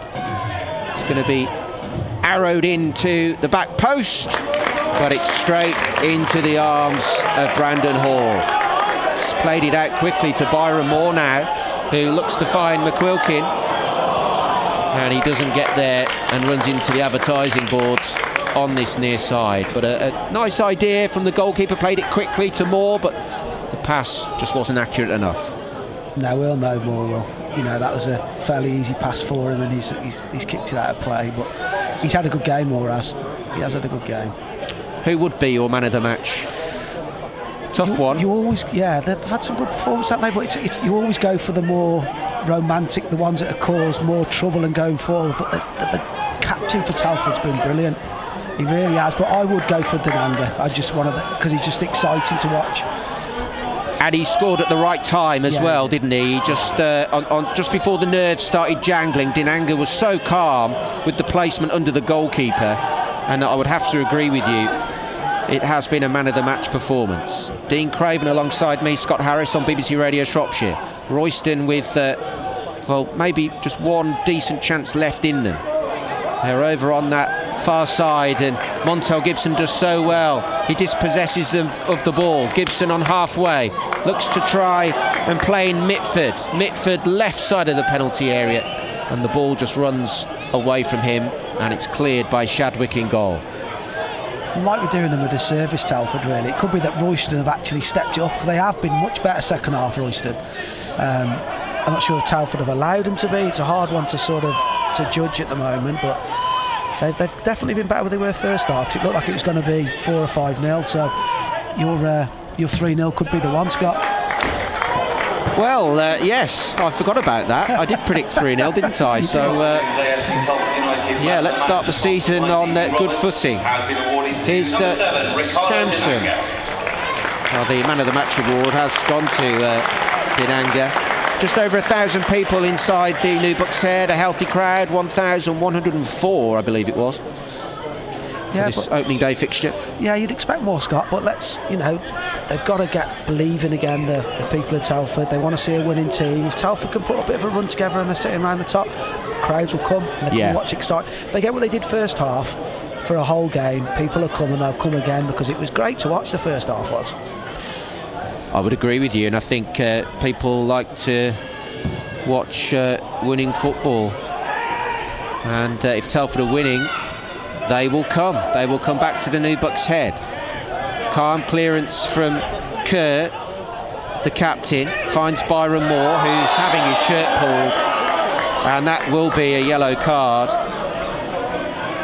We've only had one yellow card so far, and that was early doors for Stephen Jones, but Kane Keller has gone into the book with just 30 seconds to go before stoppage time. Yeah, it's not really been that type of game, Scott, has it? There's not been many tackles or anything to write home about. It's been quite a bit pre-season-y at times. Yes, and mostly from Royston, who were very pedestrian in the first half. Didn't offer much in the way of excitement on goal. Telford fans will be pleased with that, but they will also be pleased with how Telford have kept Royston back, and defensively they've looked very good, and also going forward, which as I mentioned earlier, Telford haven't really had that creativity in midfield for the past few seasons, but it looks promising. The referee has indicated a minimum of 4 minutes of added on time. So we'll have 4 added on minutes at the end of this second half. We are we're edging closer to full time. Telford are going to win this opening day fixture, last beaten by Kevin Wilkin when Brackley won here in 2017. There could be a goal though. Montel Gibson skips through with the finish, good save, and it's cleared. And Montel Gibson danced his way through from the edge of the penalty area almost to the 6-yard line, but he couldn't find the finish. No, he'd be disappointed with that. Gibson's had a couple of little half chances. That was a good chance, that was, really. He's got a score, really. So it's a shame. Good save again though. The keeper's been much better second half for Royston. He's pulled off a couple of good saves. Yeah, Shadwick in goal. He's had lots to do. He's conceded 3 goals, but he did well there to parry the ball from close range. Montel Gibson skipped through a good 3-4 touches using both feet, but couldn't find the finished article. Montel Gibson's been very good though today. He's got on the score sheet, scored from an acute angle, and he will be delighted to be up and running for this new campaign. We are limping towards full time here, and Telford will have 3 points in the Southern Football League Premier Division Central. Byron Moore now looking to find Montel Gibson. Gibson picks it up just beyond halfway, moving forward. He's played in Trey Mitford, but the flag's gone up. We've missed Ananga. We've missed him since he's gone off, Scott. We have. It's just sort of, that hasn't helped him not being on, because he sort of gets the crowd a bit more excited and gets us playing a bit better. But Telford will be disappointed a little bit in the second half. They will. The manager will be disappointed, but they did the job in the first half. So it'll still be, would he have asked for 3-0 home as a brilliant start? Of course he would. Everyone would, and all the fans would, wouldn't they? Yeah, well, I wanted 3-0 as well with our predictions game. So I've made a 100% start, which never happens. But Telford are going to win this game, we think, by 3-0. There's very little time left. The added on minutes, well, we've got about 90 seconds of them remaining. Royston just want to get back on the bus and head down the M54, the M6, the A14 to Northern Hertfordshire, just south of Cambridge. It's probably their longest trip of the season. Here come Royston for one final fanfare. Saniford, though, loses control of the ball and it's blasted clear into this main stand. It will be a throw to Royston, right in front of us here in the commentary position at the New Bucks Head. About 15 yards from the halfway line. Moving forward, Saniford with the throw. It's poor and Telford clear.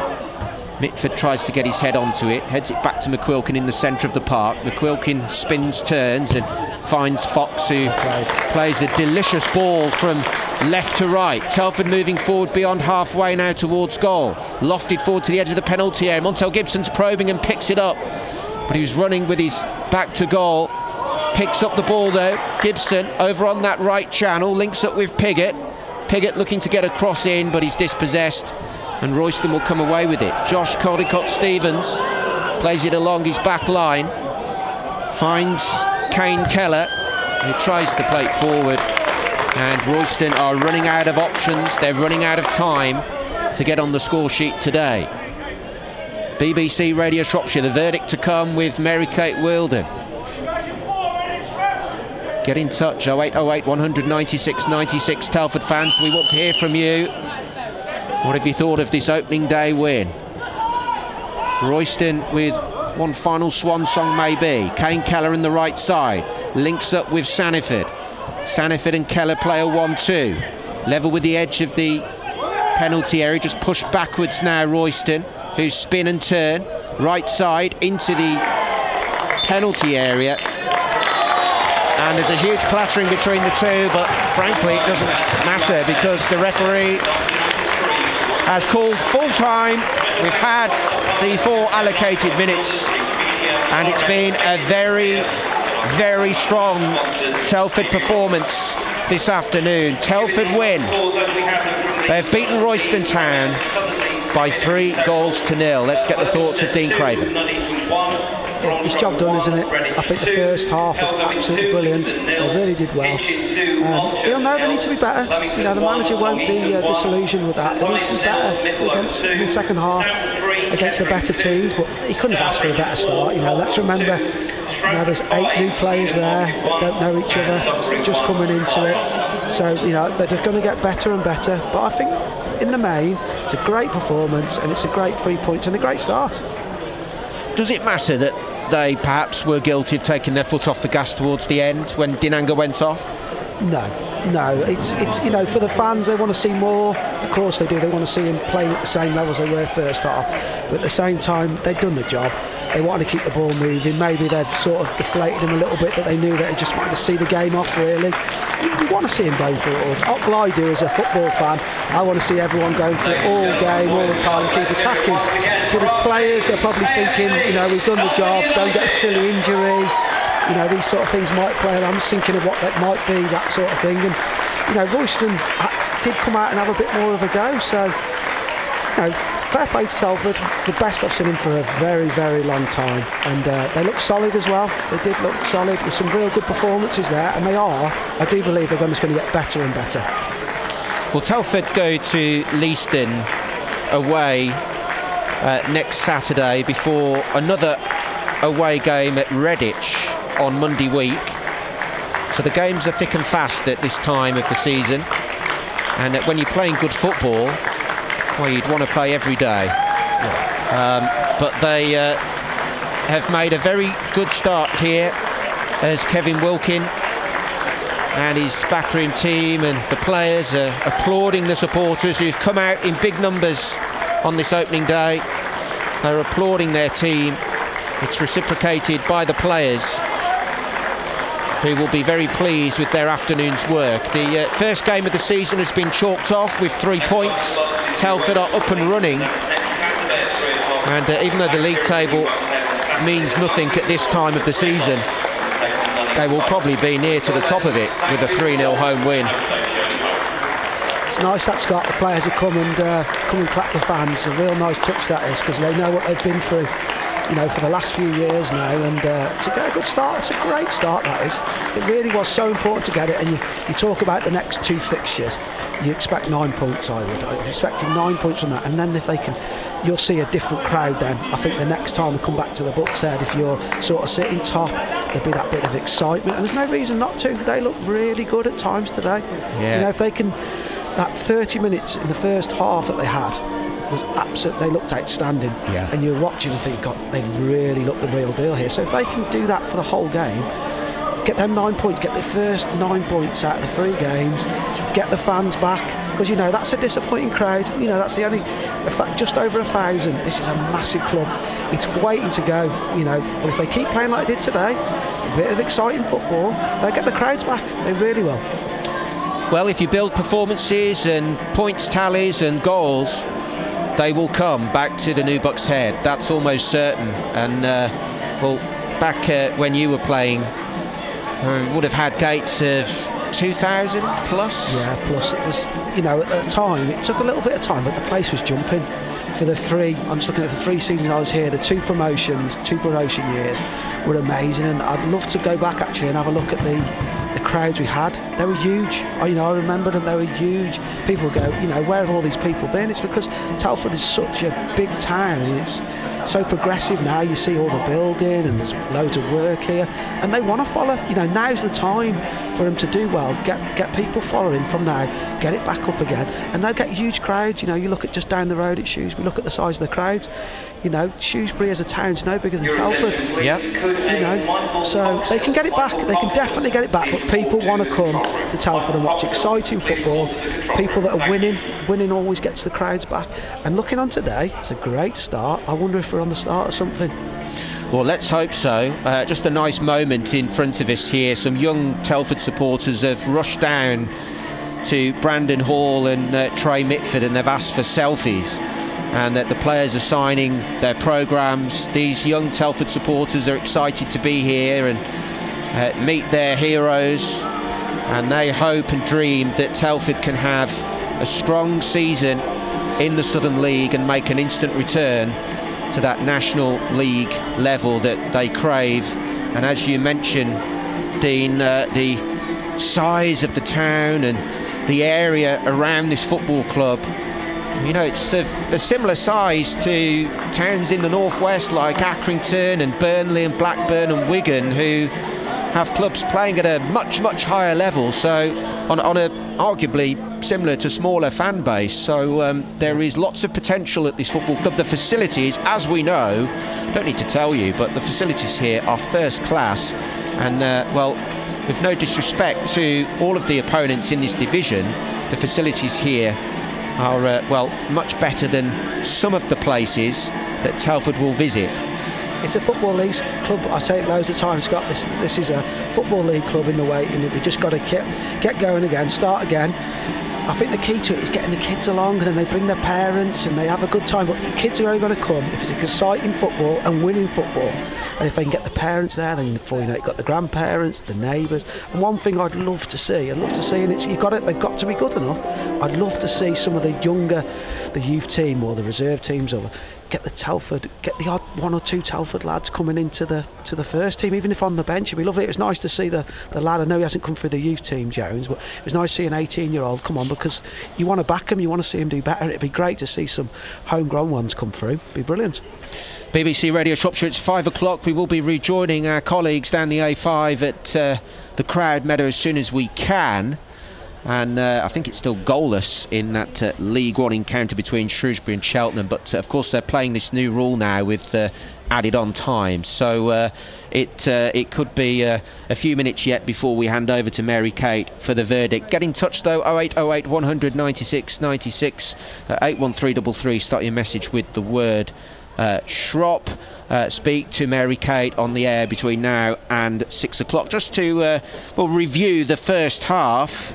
That's where we had all of the goals. Ricardo Dinanga opened his account on his debut for AFC Telford United on 21 minutes. It was he timed his run perfectly. We thought for a slight moment he might have been offside, but the referee and the linesman in particular had the best view, and he was all okay, and he continued to slot the ball under Shadwick in goal. That was 1-0 on 21 minutes. Remy Walker, who played very well in the opening half an hour, he made it 2-0. He doubled Telford's lead on 35 minutes. He sort of stabbed the ball home near to the penalty spot and curled it around the goalkeeper for 2-0. And then Montel Gibson, he is underway for his tally this season. Well, it came from a corner. The corner was cleared. It fell back to Byron Moore. Byron Moore with a high looping cross from that left side. Again, a perfectly timed run, this time from Montel Gibson, who caught the ball right on the byline to the right-hand post and curled the shot around the post along the blades of turf into the side netting on the opposite side of the Frank Naggington stand. That was 3-0, and that was almost on the stroke of half-time. Just 5 minutes before the break, Telford were in cruise control by 3-0, and that's how it stayed. In the second half, Pendley, my eyes didn't quite deceive me, but my hearing did. The ball went into the back of the net, but the referee's whistle had already gone. I shouted goal, but it wasn't. But who cares, frankly, Dean, because at 3-0 it's been a fantastic performance. Other key moments in the second half, what sticks out for you from a Telford perspective? I'll tell you what I noticed about Telford. They all seem to, when one of them made a mistake, and I think this was built on the two promotions I was involved in, when one of them made a mistake, one of their teammates got in. Moore did it quite a few times. He come back in and helped him out. So whether today now he's got that, the manager's been there and done it. He's a good manager. Remember, he's getting this team together now, and this is the start of it. That's what you need. You need that team spirit. You obviously need quality. You got to have good players, which looks like he's got.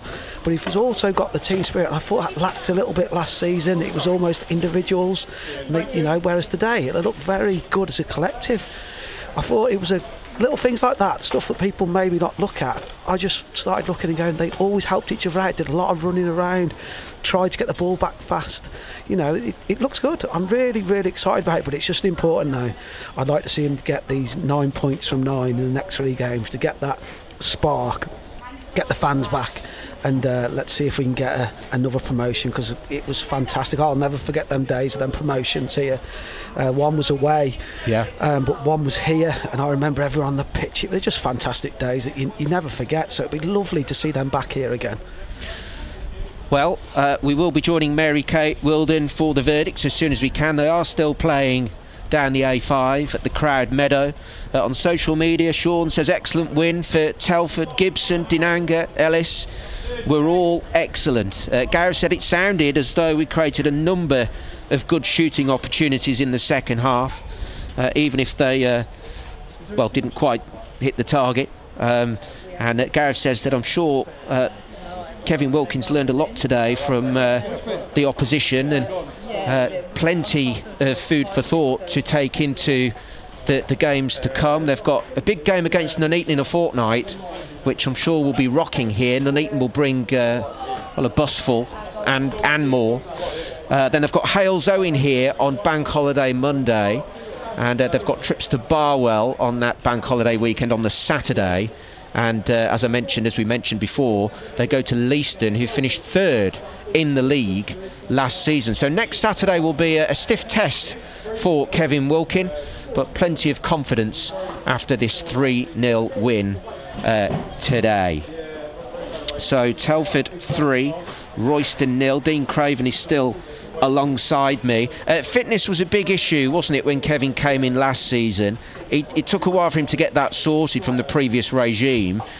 He's had a good pre-season though, and as you mentioned, this looks like a very fit team. Yeah, they did. One of the things I did notice again, Scott, they never stopped running. You know, that's a big thing. And like last season, they looked exhausted. You know, it started coming to the 80 minutes when you can see, if you look at the stats, loads of goals are scored in the last 10 minutes of a game. Because, you know, one team's usually more tired than the other, so that they look fit. You know, they look fit. There's loads of real positive things there looking at Telford. The most positive I've been for a while watching them. And I know it's only the first game, and you don't want to get too carried away with, you know, it's the first game of the season. They're playing a team like Royston, but there's some real positives, the real positives today. Dean, thank you for your company this afternoon. We'll be rejoining FM very shortly for a recap. I'm told that we can now cross to the Crowd Meadow and rejoin our colleagues full time in that game between Shrewsbury and Cheltenham. Well, it's also been a fantastic start for AFC Telford, who got their season off to a winning start as they beat Royston Town 3-0, and their manager Kevin Wilkin's been speaking to BBC Radio Shropshire's Scott Harris. Kevin, opening day, you must be delighted with that performance. Yeah, pleased with the performance, and obviously more importantly pleased with the result, to get ourselves in a fantastic position at half-time. Was pleasing. I thought we started the game really well. First probably 10-12 minutes, you know, we were well on the front foot, and then we excuse me, 1 or 2 moments there where we allowed Royston to come into it and had to defend 1 or 2 corners, and you know, everyone's probably a little bit nervy at that stage, and opening game of the season, and everybody wanting to do well, but then I think that, you know, getting the goal when we did, a fantastic finish from Ricardo, and you know, kind of settled everybody, and you know, we continued to sustain the pressure, and yeah, 3 at half time is really pleasing. Some good goals, good moments. And yeah, we probably should have scored 1 or 2 more in the second period, but equally there were times when Royston had moments, and you know, some shots mostly at distance. Brandon's been called in to make 1 save, so yeah, we need to, as I say, try and grow from what today is, and you know, make sure that we are, you know, continue to work hard for one another, and you know, get real ruthless in situations like that we found ourselves. Ricardo Dinanga looks a very special player. He's a young man that's, you know, making his way, and it's about his game that we need to help him with and understand. You know, he's obviously been involved in Coventry's setup. Obviously wasn't offered a contract at the end of last season. He was on loan at Nuneaton, and you know, we saw him in the playoff final. Yeah, you know, he'll offer us something going down the wide areas, and you know, hopefully going through the middle as well. And he has got a good eye for goal, and he has got a good finish on him when he finds himself in those moments. So yeah, look, he's an exciting player, and hopefully he continues to grow and develop with us and drive us forward. Were you happy with the communication amongst the back line? Defensively very sound today. I was in the first half. I don't think we were put under too much pressure in the first half. I think obviously Royston changed the shape a little bit in the second period and asked 1 or 2 more questions of us. Yeah, and just, you know, understanding when players psychologically and what the position they're playing from, and coming out at, you know, a 3-goal lead at half time and going into the second period, how they manage that and deal with that, and make sure that we are, you know, watertight and ruthless with what we do. And another goal would, you know, definitely put the game to bed. That didn't quite happen obviously at the post, and I think Ricardo's had another one, he rolled round the post. But look, we're in our infancy as a group and a side, and yeah, we need to continue to develop and try to build on you know, today's good result. What are some of the things that you're going to be working on with the squad ahead of next week?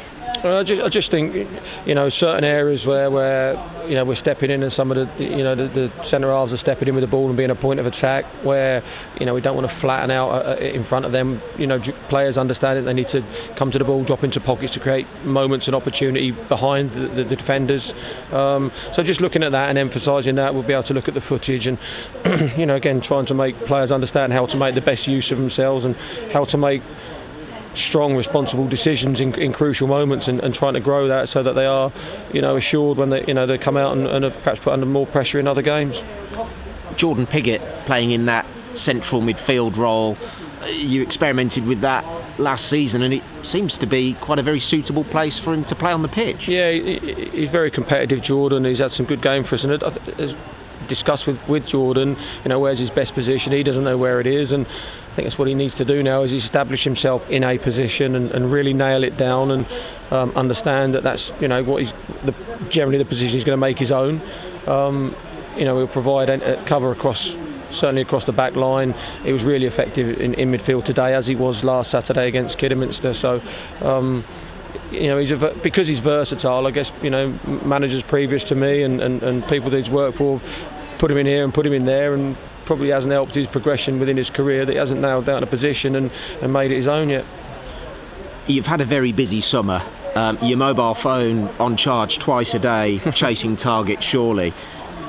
Has it been busy searching for additions to join the squad? Is it still ongoing? Yeah, I think we will continue to develop and, as I say, grow as a team and a group. And so I'll be mightily surprised if that 11 that went out there today is the 11 that finished the season. If it is, fantastic. We've obviously identified good players and consistent players, but I think you do get quite a transition through the course of the season.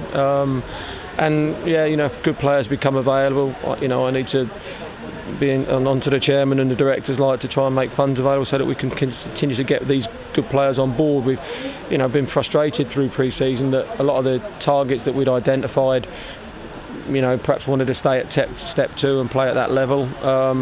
Clearly other clubs can offer greater finances than we can as well, so those are the challenges we find. In some ways it's kind of nice that you're chasing, we're getting a recruitment right in that we're chasing the good players, because other good clubs want those players as well. So that's a good reinforcement of what we're looking at and what we know we need. But yeah, like I say, it's a good start today, but we do need to continue to grow and work together and understand that. But keeping it all kind of a bit of a lid on it. It's a great start. Really tough game against Leicester next Saturday, and we just don't can't get carried away with it. We've got to be pleased with it. But let's regroup through the week, and hopefully we can play in a similar vein next Saturday against Leicester. AFC Telford manager Kevin Wilkin there speaking to Scott Harris. Scott Harris, your commentator today, is still at the New Bucks Head. Scott, well, the perfect start really for Kevin, wasn't it? Yeah, I'm the only one here, Mary Kate. Everyone else is in the bar. But yeah, it was a fantastic performance, a very easy routine 3-0 win. Let's not forget there was 8 debutants in this starting 11, but Kevin Wilkin has got them playing like a well-oiled machine. The outstanding candidates for me, Fraser Kerr, the captain at the back, he was well organised. Brandon Hall in goal had very little to do but remained switched on when he was needed. Montel Gibson getting a goal, he's up and running for this season. He looked the player like he was towards the end of last season, but the standout performance, let me not undersell anyone in the team, they all played fantastically well, but Ricardo Dinanga, for me, his finish on 21 minutes that gave them the lead was first class. It was calm, it was controlled, slotted it under the goalkeeper, and that just set the tone for the rest of the game. I was saying a routine 3 points for AFC Telford. That was definitely never the case last season, and it's nice to hear you say that and then get off to such a good winning start. That'll give them the momentum they need going forwards. Yes, certainly, and they've got some, it's very easy to sit here on the opening day. We've been here before with Telford winning, keeping a clean sheet, and then it's all fallen apart. I don't see that that's going to happen this season. Kevin Wilkin has got a strong grasp on this squad. He still wants to bring in players, the right players at the right time. He's got a very strong squad in terms of fitness. They were much better than their opponents, Royston, who frankly are not going to be the benchmark in the division. If anything, they will probably be in the lower half of the table. But from a fitness perspective, Telford look really strong, and with the likes of Nathan Fox and Ellis Miles, who were also outstanding in those wing-back positions, Orrin Pendley, he can find targets from the back line. Jordan Piggott in the centre of the park, that's a new position for him. We mentioned in the interview it was an experimentation last season, but Jordan Piggott may be finding his home in the centre of the park. And a word on Remy Walker, who also opened his account with a goal. He got the second goal. He went off injured. We think he'll be okay. It was more precautionary with that hamstring. They're just keeping that in check. But overall, Mary-Kate, 10 out of 10 on the report card already on the opening day of what seems like a new school. Well, an opening day win for AFC Telford. They beat Royston Town 3-0. They're next in action when they travel to Leiston next Saturday, and of course we'll be there for that game. Now here at the Crowd Meadow, Shrewsbury Town have also got their season off to a winning start. Let's get the final thoughts of Steve Cross before they're in action again on Wednesday against Leeds United. Well, just your final thoughts on today's game to wrap up. I thought Matt Taylor set himself and set his side up very, very well. I thought they'd give a great account of themselves. You know, that some of the players, it's their first time playing here, and it was all in all, it was a great day for Shrewsbury Town because we got the points and we also played very, very well, which is all you can ask for as a manager. Well, Stuart Dunn has just spoken to Nohan Kenner as well, which you'll be able to follow as well on throughout the week. You'll be able to hear that interview on BBC Radio Shropshire, so make sure you're listening to hear that interview with Nohan Kenner after what was a brilliant debut from him. It's a fantastic start, of course, but what will Matt Taylor take from today's game, and what will he learn about his team from today? Well, I think I know Matt Taylor's. I've watched all his interviews, and the main majority he wanted to get his players working hard, and I think that's exactly what they did today. You look at Dan Udo. He's just run his legs off for 90. Well, not 90 minutes, nearly 90 and the rest of the minutes, because I think that's all Matt Taylor was. He wanted his team to work hard, put the opposition under a lot of pressure, and that's exactly what they've done. And I think it's a really good performance from the team. Well, Leeds United up next in the Cup. What do you think of that game? Do you think that's going to be a bit of a free hit? No one really will expect them to go there and get much. You just go there and get what you can. Yeah, they'll go there and get what they can, Mary-Kate. It's a great place to play as well. Well, we'll of course have that game here on BBC Radio Shropshire. You can follow us on Twitter as well before that, at BBC Shropsport. Stay in touch with everything that's Shrewsbury Town and AFC Telford. Well, thank you for joining us today. Shrewsbury Town got their new era off to a dream start with a 1-0 win over Cheltenham Town. Brian Bowman's goal capped Matt Taylor's first game in charge for their first opening day win in 3 seasons. AFC Telford got 3 goals and 3 points to kick off their Southern Central campaign. Thank you for joining us today, and we'll be back with you on Wednesday night as Shrewsbury Town take on Leeds United. Shipley in the penalty area, tries to lift it forward, could be an own goal, could be a goal for Bowman, and it is! Brian Bowman from close range, he was headed back to the Cheltenham goalkeeper Southwood. It might have been an own goal, but Southwood pushed it out, but only as far as Bowman, and Bowman following up gleefully. Turns the ball in, he's captain for the day, and now he's the goal scorer, Town's first goal scorer of this new season, of the Matt Taylor era. Early in the second half, Shrewsbury lead, Shrewsbury 1, Cheltenham 0. Byron Moore has a corner, plays it short, plays it to Nathan Fox on the left side. Moore swings it back in, that's a superb cross, and it's Montel Gibson from the acutest of angles. On that right-hand post, he slides it into the side netting, and well, you might have to change your prediction now, Dean, because it's Telford 3, Royston 0.